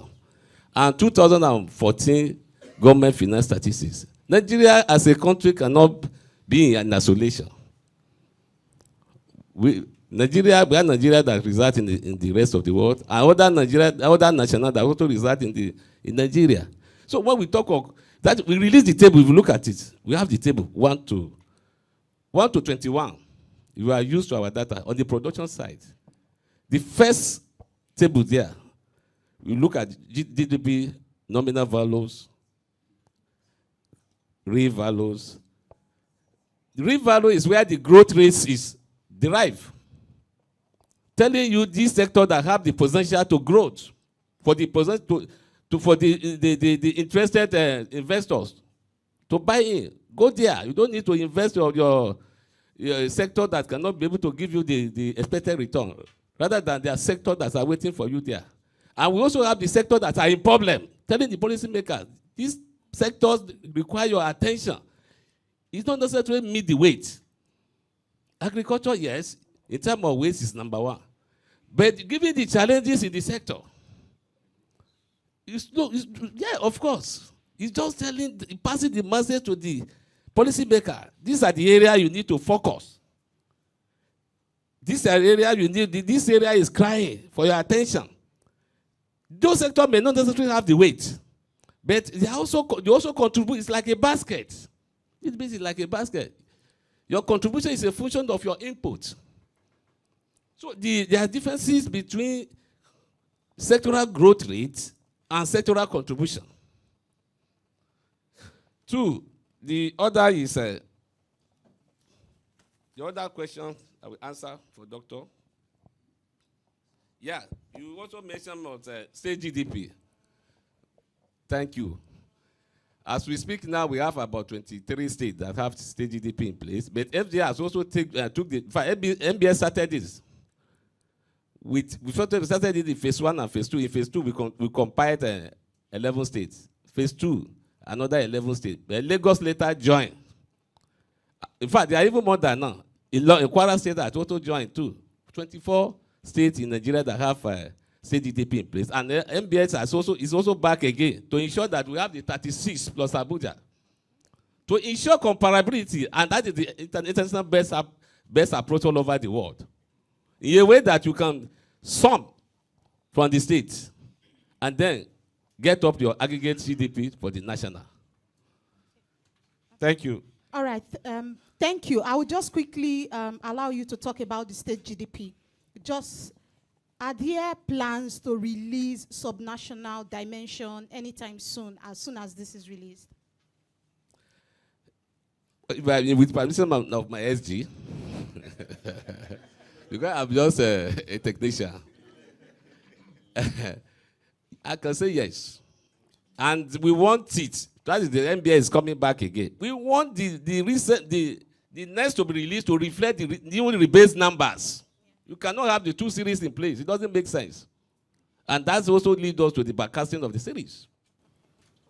All right. Thank you very much. I'll direct the next question to Dr. Ayo. So during the presentation, you mentioned that the new base year for CPI will be 2024. So my question is, does it mean that in the last 10 years, the CPI we have has been inaccurate? Thank you, Dr. Faith. No, it has always been accurate. It's just an improvement we are going to get in the rebase CPI. It has always been accurate. The only thing is an improvement in the old CPI. Captured? Thank you. All right. Thank you very much. I will quickly come back to Dr. Babamadu before I go back to the private sector. During the presentation, you mentioned that there are 8 new areas that has been captured in the GDP rebasing. How does these new areas affect or is reflected in the change such that are we having more sectors? Currently, we have about 46 sectors. Does it affect the number of sectors we now have? Thank you. Yes, the number of sectors maintained. We presently have 46, and 46 is also maintained. But we have a product details because of new products that are into the system. The presenter mentioned of a digital economic activities. You will agree with me that it's cost across so many sectors. Ranges from financial, fintechs, telecommunication, art and entertainment. Most of these have this technological component that driven the production process faster and even cheaper, and thereby increasing the value addition, what known as GDP. So definitely they contribute, and even to the level of GDP we are going to release soonest. Thank you. Thank you very much. I'll direct my next question to Mr. Teslim. How will the rebasing of GDP and CPI influence the current narrative and understanding of the Nigeria economic structure? Thank you very much for the question. One of the first things we will realize is the fact that GDP and CPI figures globally are very important. And as Dr. Mudashiru has already said earlier, it's important for private sector decision makers and perhaps also public sector decision makers. With the current system, we are hoping that we will see a greater alignment between the reality of the economy and the numbers that the economy represent. I was very interested when you asked the question whether the former figures were wrong. And my honorable doctor here said, no, it wasn't about being wrong. It was just about improving them. But in all reality, most decision makers would have taken decisions, especially in the private sector, on those old numbers with those wrong basis. No. When I say wrong, I'm not saying that the process and the procedures were not correct. I'm only saying that standard practice is that after every 5 years, you will rebase. We have not done that for a couple of years. So the years we did not rebase, which figures were we using? You know, so our base for those decision making were for the 2010 base. Meanwhile, we would have expected that 5 years after that 2010, there would have been a rebasing and decisions would be on that basis. So there would have been a bit of distortion. The extent of the impact of that distortion, I cannot verify, but I do think that there will be a bit of distortion there. And the same thing will apply to the inflation numbers too. So both GDP and inflation, there might have been some problems along the line, but it is important that we are prepared to change things. The narrative should change. I'll be very interested in knowing, going forward, how long it will take for the NBS to be producing these figures. Now, if you go to Francophone West African countries, you find out that they actually use chain-linked GDP approach, which means that every year I'm comparing with the previous year. And it makes it easy, and I'll say, oh, okay, you know what? Last year, this was the cost. This year, this is the cost. So the cost is likely to change by this amount. And then I can project, make extrapolations. The way it is, there was so much of a gap between the last distance and the present distance that extrapolations will not be as accurate as the private sector would desire. So I hope the NBS will be looking at a way of ensuring that we don't have to wait so long between rebasing periods, both for CPI and for GDP. All right. Thank you. Thank you very much. I would give an opportunity for the NBS team to just respond in 1 minute to that. Thank you. We also asked the issue of methodology used in rebasing. We have two approaches, chain link and fees-based. We are using fees-based. And we are using direct approach, capture, related with the direct operators, economic actors, and collect the data. The West Africa Anglophone you just mentioned, they are using direct compilation approach to compile the GDP via indicators. They don't go to NLPs and collect data. They use via indicator, probably a PPI, CPI, or PPI, or index of industrial production, or even index of agricultural production. But we go directly. We are using the same method with the rest of the world, like US, America, even Australia. But they are using indirect approach, and that is what makes statistical work easier for them. In our own case, being used direct data, direct approach with the economic actor, make it expensive. So we are using fees approach. Every 5 years, we recommend every 5 years. Okay, Dr. Ayo, can you lend your voice? Thank you very much. My brother here said something wrong base. Now, it's not essentially wrong. Yes, in quotes. Quote, yeah. What I want to say is this, although ideally, I'm not giving justification for not rebasing at the proper time. But what I want the stakeholder to know is this. CPI has two major variables, as I said earlier. The weight. The weight is constant until under rebasing. The major variable is what? Price change. Whether you rebase or not, you capture price change. The only thing that is somehow constant is what? Is the weight. And if you look at the countries I've shown you, how many countries rebase for 5 years? And apart from that, in this side of the world, what we call weights rarely change much because the variable that determine weight are relatively fixed. How many times the government increase salary, income? Taste is a function of income. So the major determinant of weight is what? Income. And this variable, 5 years, 10 years, they may not even change it. So I'm not giving justification, though. So MBS will rebase every 5 years. Okay. Thank you very much. Thank you for that. So I would like Dr. Moda Yusuf to speak to this question. So what are the data-related issues that users could face in communicating the rebased data? Yes, before I answer that, let me go back to the CPI and the weighting. You know, there was a column there or a row where you are combining restaurants and accommodation. I think restaurants and food should go together. Yes. That will give us a clearer picture, something that is much more realistic. Because in Nigeria of today, almost 70% or more of the income of majority of Nigerians go on food. By the time you add transportation to it, you are talking about 80 to 90%. You know, although I don't know whether it's issue of global best practice, you mentioned 960 something items. I don't know how much people really have. Because by the time they cover 4 or 5 items, the money is finished. So when we are now talking about moving from 800 to 900 and something, well, I don't know whether that is purely academic, but that is one. Secondly, in the current data structure, you normally put financial institutions and insurance separately. Sometimes it can be confusing when you want to assess the performance of those sectors.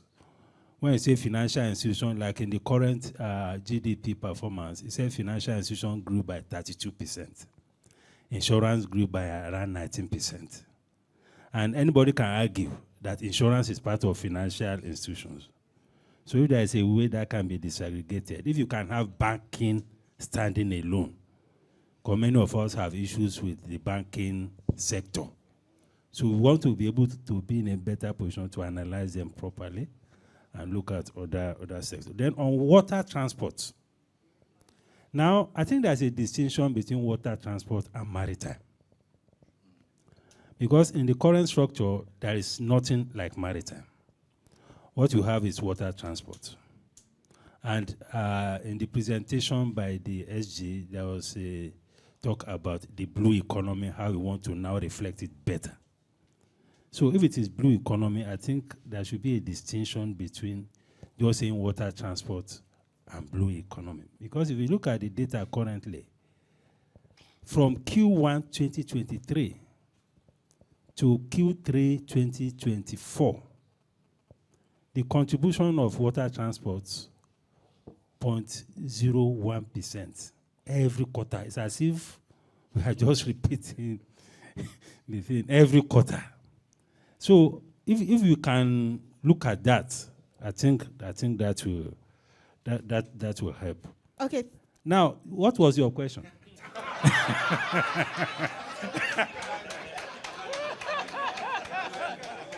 Okay, my question. Hello. So my question was, what data-related issue could the data user possibly face, and how can they communicate the rebasing data? That was my question. I think I have answered. Let me just yes, you have. Okay, thank you very much. So I'll quickly come to Dr. Ayo. So during your presentation, you said that CPI is a monetary phenomenon. So my question is, how will the outcome of the rebased CPI series affect or influence monetary policy? Thank you very much. Now, let me say something concerning what Dr. Muda said. Classification is international standard. And you know, I said CPI is not computed for your country alone. It's for comparability as well. So the system of classification must be the same thing. So food and non-alcoholic beverage is the standard. Restaurant accommodation is, so Nigeria cannot just move restaurants from that division or level to go to division 1. It will be against the global best practice. Thank you very much, Malga. Now, when you say 940 items, no, varieties. In our basket, you will see cement. Dangote cement is there. Other varieties of cement. So varieties make up that 960, not item per se. We have dimension. We have item is classification of homogeneous varieties. So rice is an item. But you know we have varieties of what? Rice. Of other rice, imported rice, long grain rice. So all those disaggregation made it so much. Not that Nigerians are consuming 940 items. So it's varieties of what? Item. Now to come to your question, one of the major users of CPI is the monetary authority. The monetary policy instruments, monetary policy rate, liquidity ratio, cash reserve ratio, all those instruments, their adjustment is based on CPI. And in Nigeria, we assume the major cause of inflation is excess money in circulation, meaning that excess money is the one chasing fewer goods that make prices to go up. If that assumption is correct, inflation is now a monetary phenomenon. What do I mean by that? The expenditures of households that were captured, gifts and home production were excluded. Yeah. Because what makes price to go up is when there is more purchases. And purchase is when you spend what? Money. So that is the meaning of that context. So in the nutshell, the current CPI we are going to release this year by January will also inform the Monetary Authority better on how to target inflation, because the figure will show the inflation that is driven by both monetary and even non-monetary. Thank you.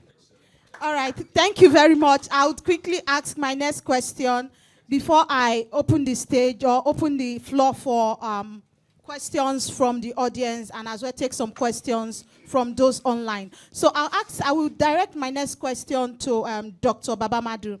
What is the implication of the rebased GDP estimate for the realization of the renewed hope $1 trillion economy by 2030? Thank you, the moderator. Let me quickly use half minute to respond to Dr. Mudara. So you are one of our major users. So we have banking separate and insurance separate. I'm even surprised hearing this. We have out of 46 economic activities. We have financial institutions, of which banking and office insurance. We collected data differently. It's in our publication. No. What is in your publication, as far as GDP growth and GDP contribution is concerned? Financial institutions, one line. Insurance, another line. Simple. Yes. There is no specific thing about banking, no. I think ongoing now, we give you the detailed information. Okay. It's like we are doing much and releasing little. All right, then, on the issue of water transport, sir, just like my colleagues have said, we are using international best practices, SNA 2008, ISIC Rainfall, CPC 2.2, which recognizes the water transport, of which we have the marine and blue economy. Marine and blue is a Nigeria economy, Nigeria policy issues. Other countries will not do, but as we are releasing our new rebase, now we are going to put on bracket water transport, marine and blue economy. This will be the first. And you will agree with me that 0.1 you are seeing will no longer be there because there is no policy direction to that sector, which capture MPA, as the presenter have said, Shippers Council, Namasa, and even Inland Waterway. So be rest assured. Then, as for yes, we are on. We have the rebased GDP. We set a stage towards even if we cannot reach 1 trillion. At least we are half. We are on our way. Thank you.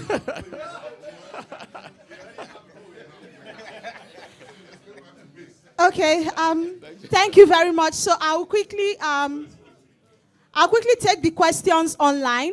Then, if you have questions here, please let me see your hand. So we are just taking only 4 questions. We are taking only 4 questions. Okay. Okay, please. Okay. I'm seeing 7 hands. We'll just take the question together, then we'll allow the panelists to respond. So I'll quickly ask the questions from online, then we can probably answer.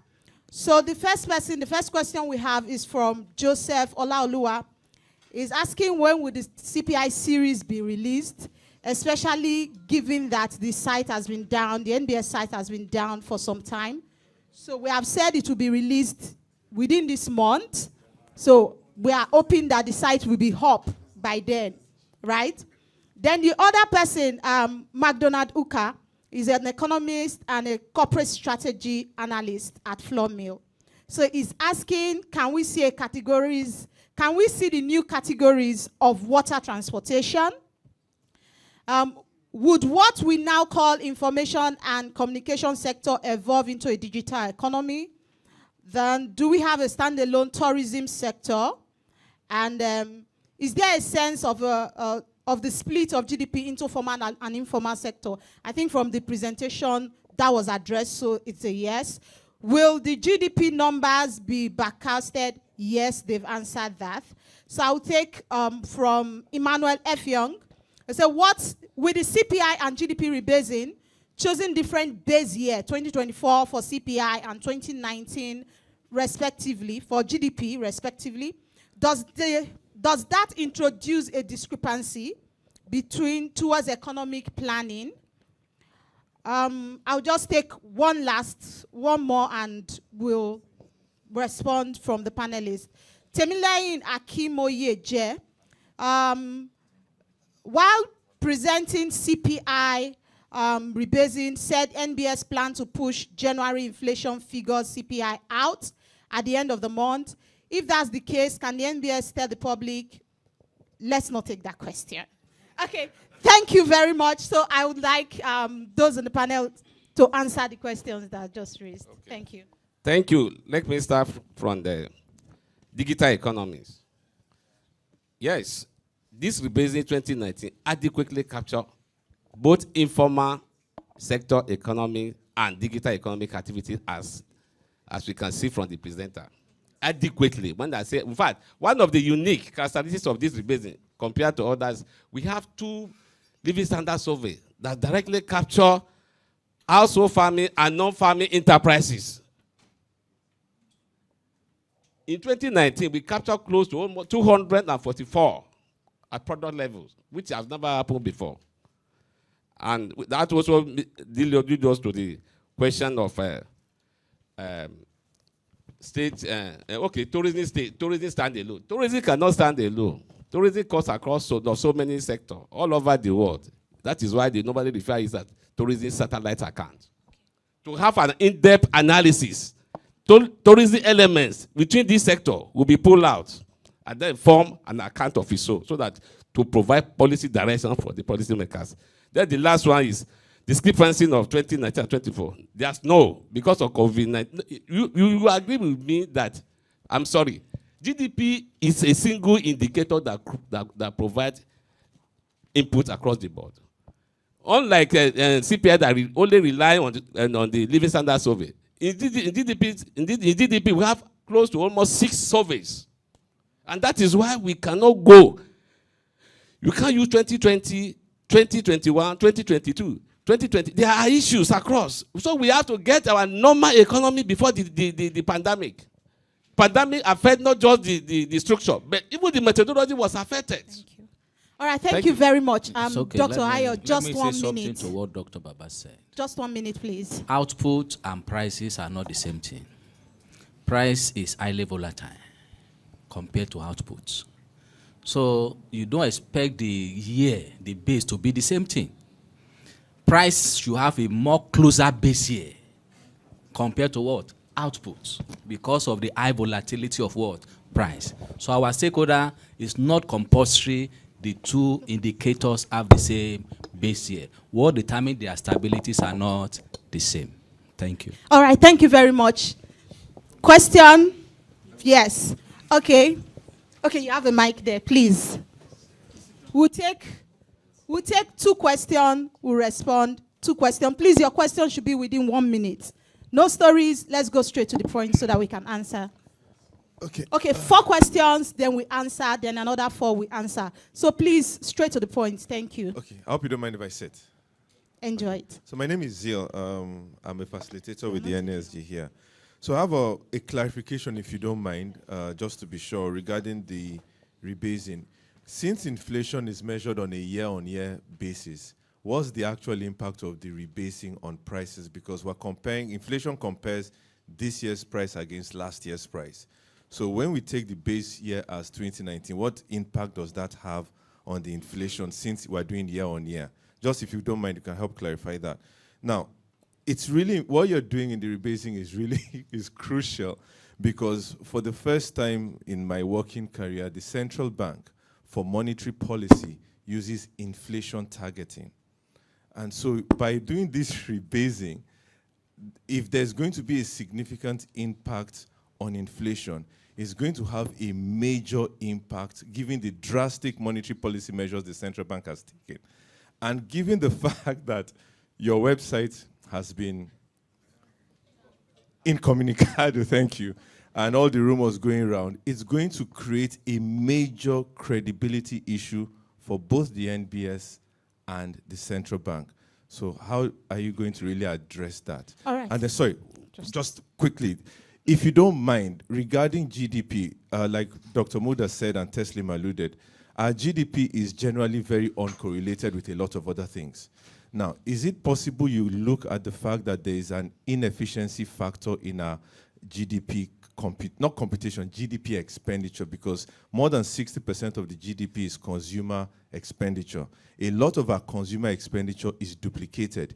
You have solar, you have generator, you pay your NEPA bill just to have one effect. You have security at home. So there are so many things you double spend on that blows the GDP. So is it possible that you have a factor to say, based on our double expenditure or triple expenditure, there is an inefficiency factor to be used when using the GDP to compute against other ratios? All right, thank you very much. So we'll take, no, this in front. Okay. Please introduce yourself, and please try to stay within the 1 minute constraint. Okay, my name is Olufemi Awoyemi, chairman of ProShare. First is to congratulate the MBS for this stride. It's been a long journey, and we appreciate where we're going. And I think there's going to be some few distances. Mine is both a contribution and a request for clarification. We've been throwing up the numbers, and we've done our own extrapolation in terms of the rebasing, what we expect to see, particularly on the GDP.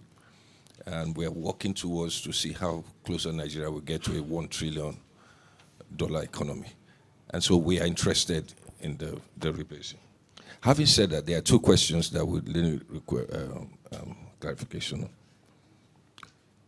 The first has to do with what I saw when I saw real estate moving to number 3 and construction going up. Given what I understand about this economy with over at least 4 decades of being here, that is where you have what we call the hidden activities in the economy. So if we are really serious about doing that, therefore, it is important to clarify, at least for some of us, to understand how we captured what I call the hidden economy within the GDP. And you can extrapolate it to any other dimension you want. That's the first.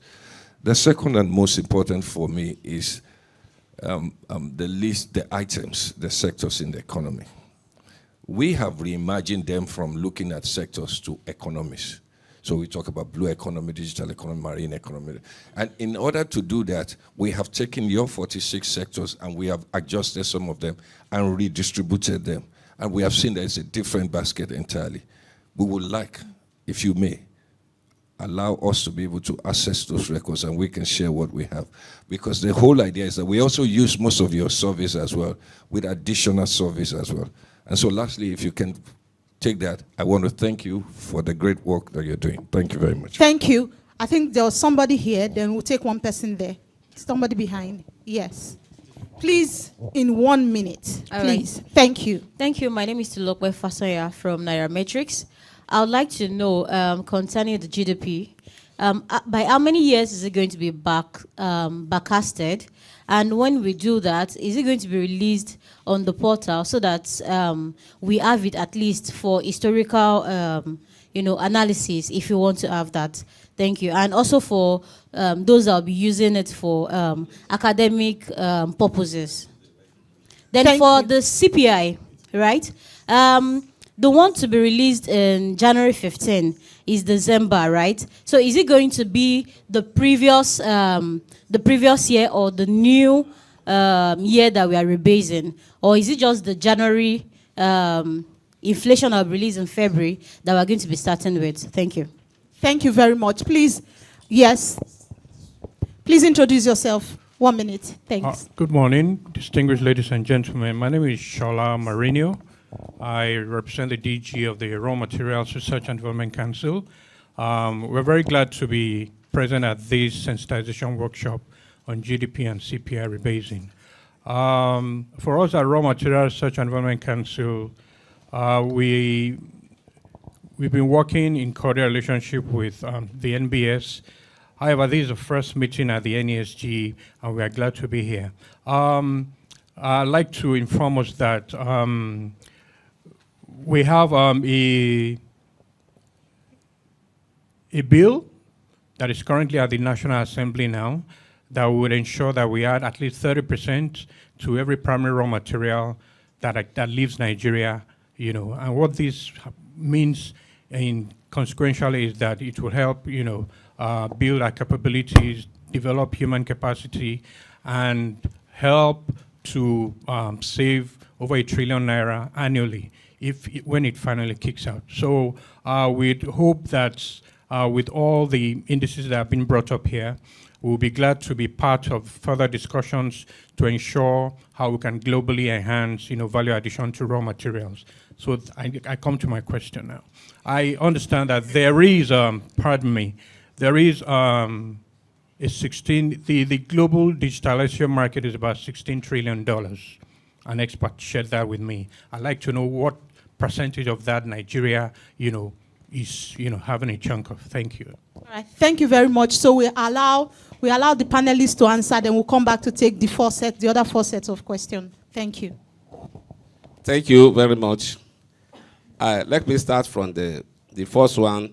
The differences between production and expenditure and income. That is even the primary purpose of rebasing.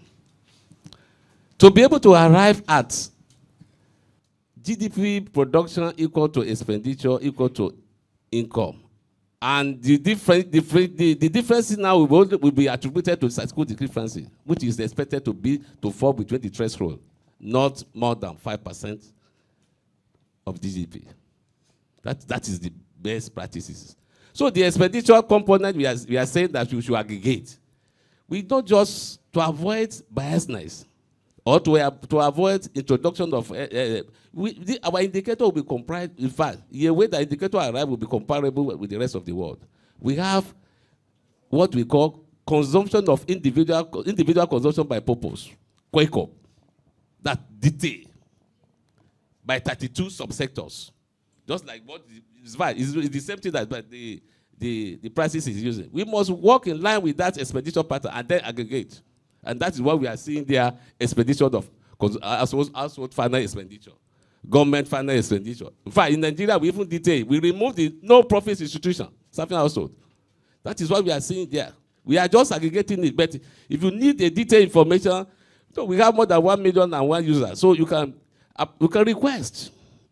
2, for the other information, real estate taking over. I'm happy that you said real estate taking over is a result of informal activity, not hidden economy. Informal activity. If you agree with me, majority of the real estate agents out there, they are just intermediate, I'm looking for a house, I have a house somewhere, and then connect, and then from the process, they charge the commission. Why are we having it now like this? Because of the two major surveys conducted, particularly 2022 and 23, capture or reported informal activities detail. I've said it before. We have close to 244, which we have never had before.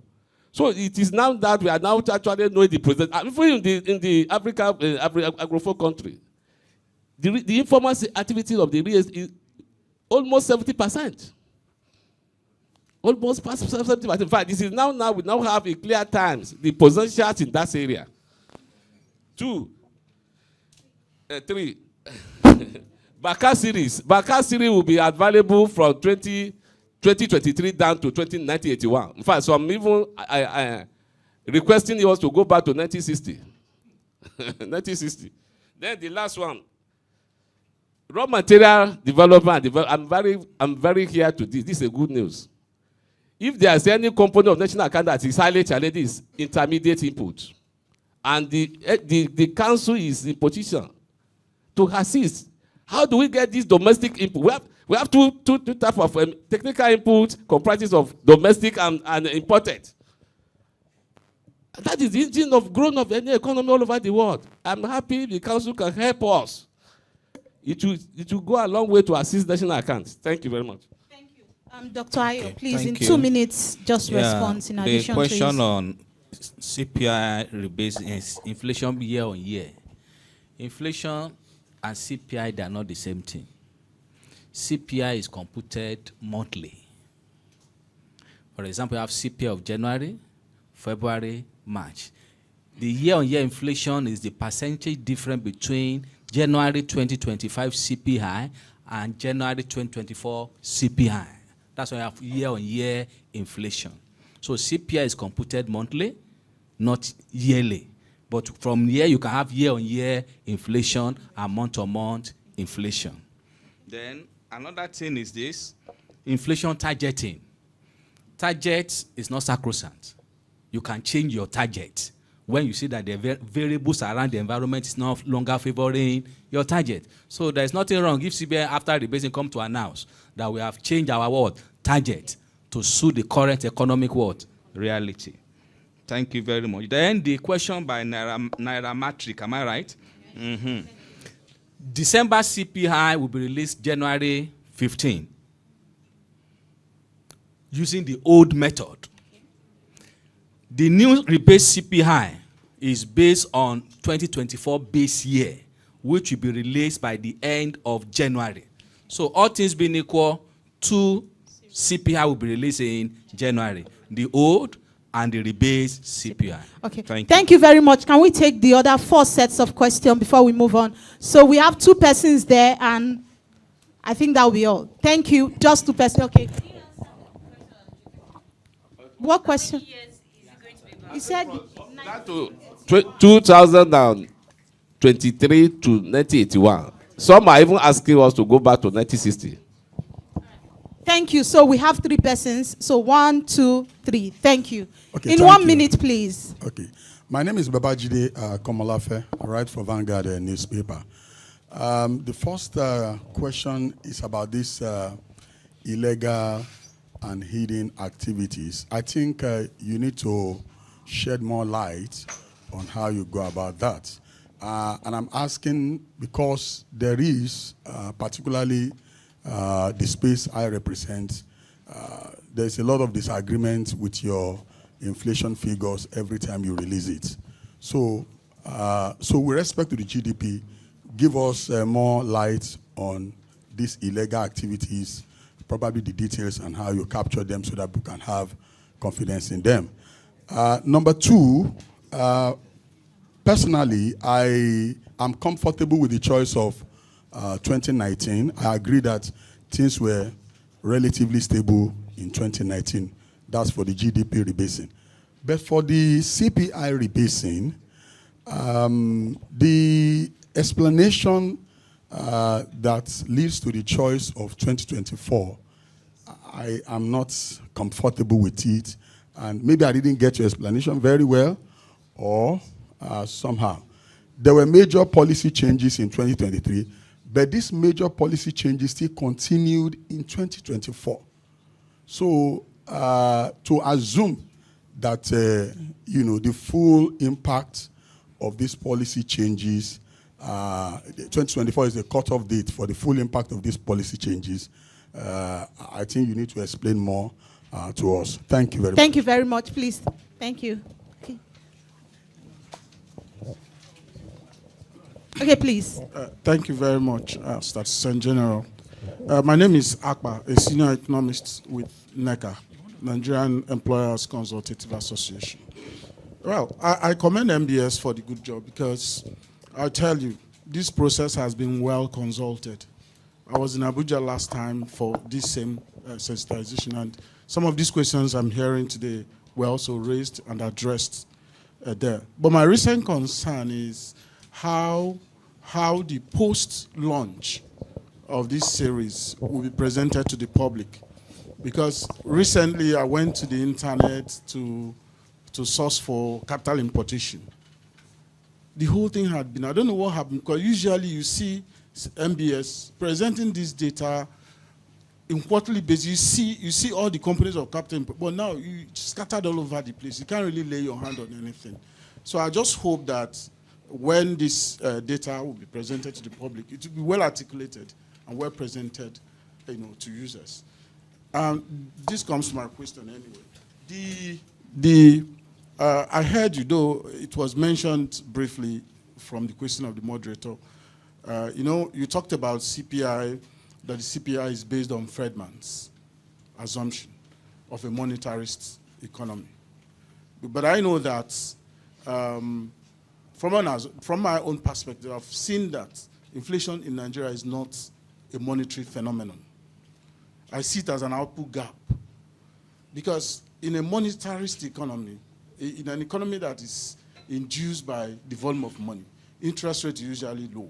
If you look at the size of our interest rate, you can't say that we have excess money. So I just see that we are not producing enough, and that's been what is inducing price. So my question now is, why does the new CPI competition follow only the Friedman's ideology? Will this still capture where changes in price is due to output gap? Thank you. All right, thank you. Lastly, thank you. I hope, my name is Bolson Onofaya, I work with Arise News. If the NBS website is still down when the launch is done, then you can do the launch officially on Arise News. The official live and seen all over the world. Arise News will take it live. Thank you very much. Now to my question. The EFDB, the African Development Bank, and the African Union as well, is moving towards African countries rebasing their GDP based on the natural resource of each country. And it's now being pushed forward, in which you look at natural resources, whether it's oil and gas, coal, commodities, whatsoever, as a basis of saying this is how much an African country is worth. Is that something that the MDS is looking to start working on? So if we look at, for example, the reserves we have in oil, gas, metric cubic feet, whatever, as a basis of saying this is how much Nigeria's GDP really is. Is this something that the MBS, and this is to the Sensitisation General, if that is something you have to start working on very quickly before other countries like DRC, South Africa, others, Kenya get ahead of us and say, listen, this is how much we're really, really worth, so that we can have, yes, the GDP that we have currently, and we have a resource-based GDP, which, of course, is the new thing that the African Union and other international institutions are looking at pushing forward, globally speaking, for Africa. Thank you very much. Thank you very much. So, do you want to respond to the question just in 2 minutes so that we can tidy up? Thank you. The question regarding the illegal activities are hidden. Illegal activities remain in line with the national best practices, that is SNA 2008.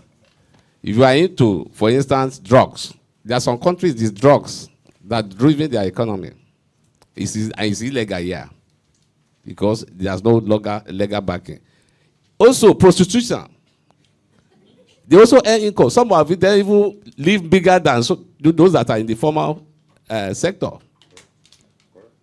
SNA does not say no to this, and it is real. But the challenge is that legal backing, and how do you get the data? Then, of course, the hidden economy. If I ask you a question, how much do you earn as the amount? You lower your income. That is exactly.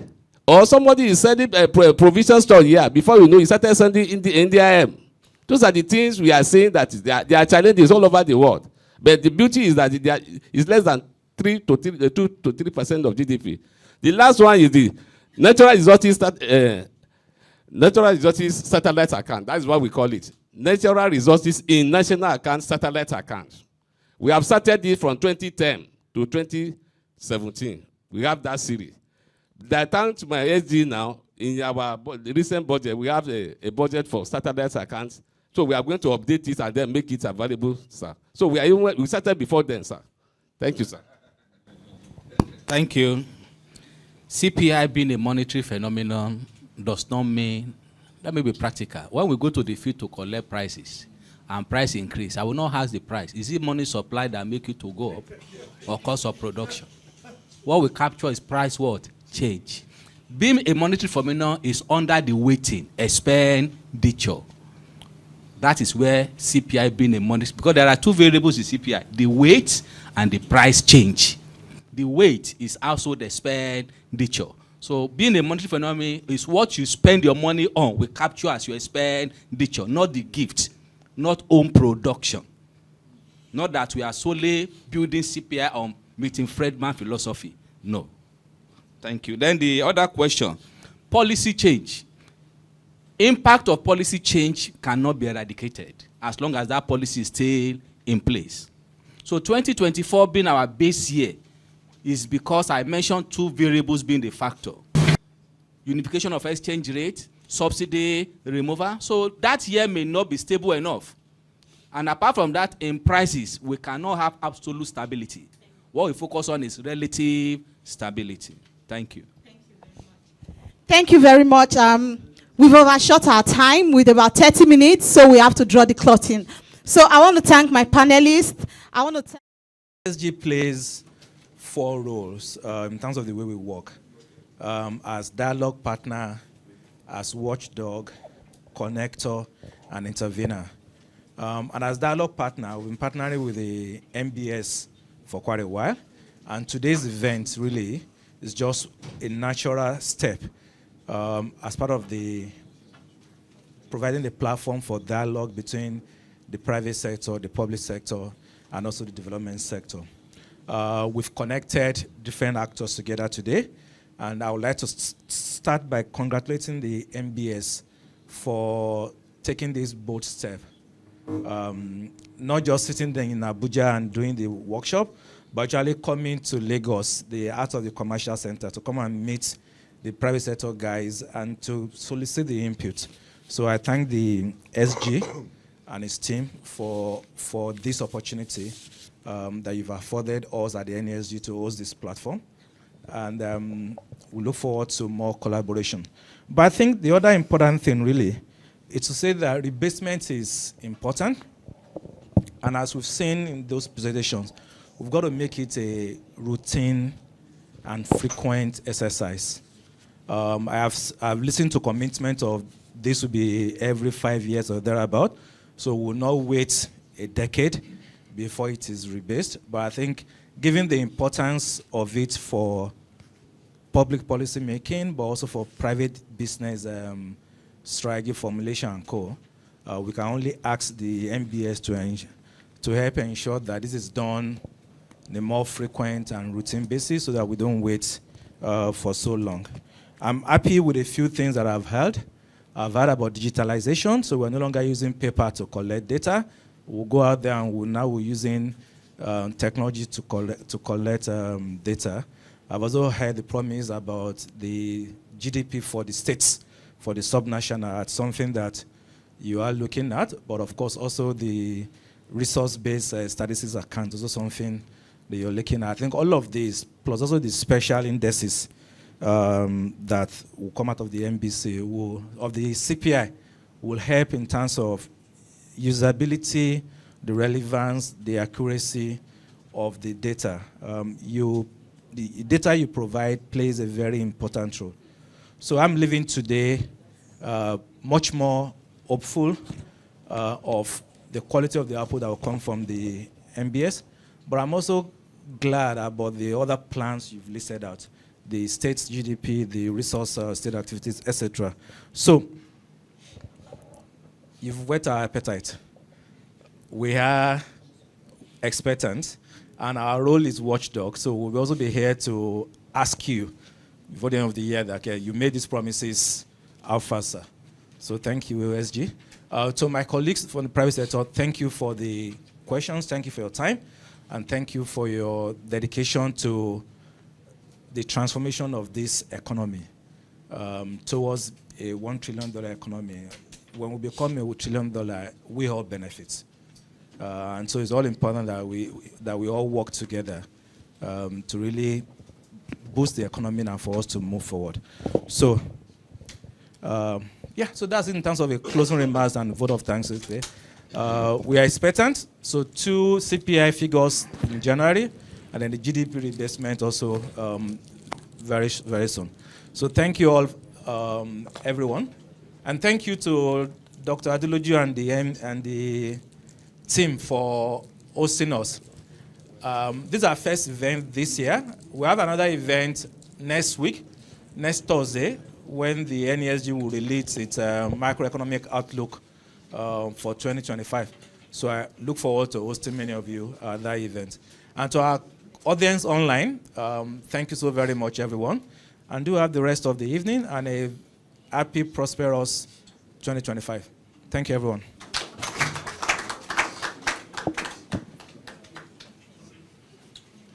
Thank you very much, everyone. Just a couple of announcements here and there. Our chairman has mentioned our macro, which is coming up on the 23rd of January. We implore you to honor us with your presence. It's going to happen here as well. So we implore you to honor us with your presence. Also, like I mentioned earlier, please to the media representative or media outlet, as the case may be, the information provided are provisional. They are just for us to have information about what the NBS is doing. They are not the actual data, because you've seen some of the information flying around on the internet. You have seen it on Twitter, on so many social media platforms. Please, they are provisional and they are not the actual data. So we should take our time to wait for the actual data to be published before we start interacting with them. Also, we have another announcement. So the NBS team, I believe some of the media representatives have reached out to the NBS team. They said they want to have interview. So for any media house that want to have interview, should reach out to Mr. Ichedi of the NBS for after the event. For us, yes, I believe, yes, here. He's here. So can you please, so that they will see you. So you can reach out to him to organize whatever interview that you want to organize. So on this note, I say a very big thank you to everyone. I've mentioned everybody's name. I did not mention my own. My name is Sadiq Olofin. I'm a researcher at the NESG. Thank you and enjoy the rest of the day.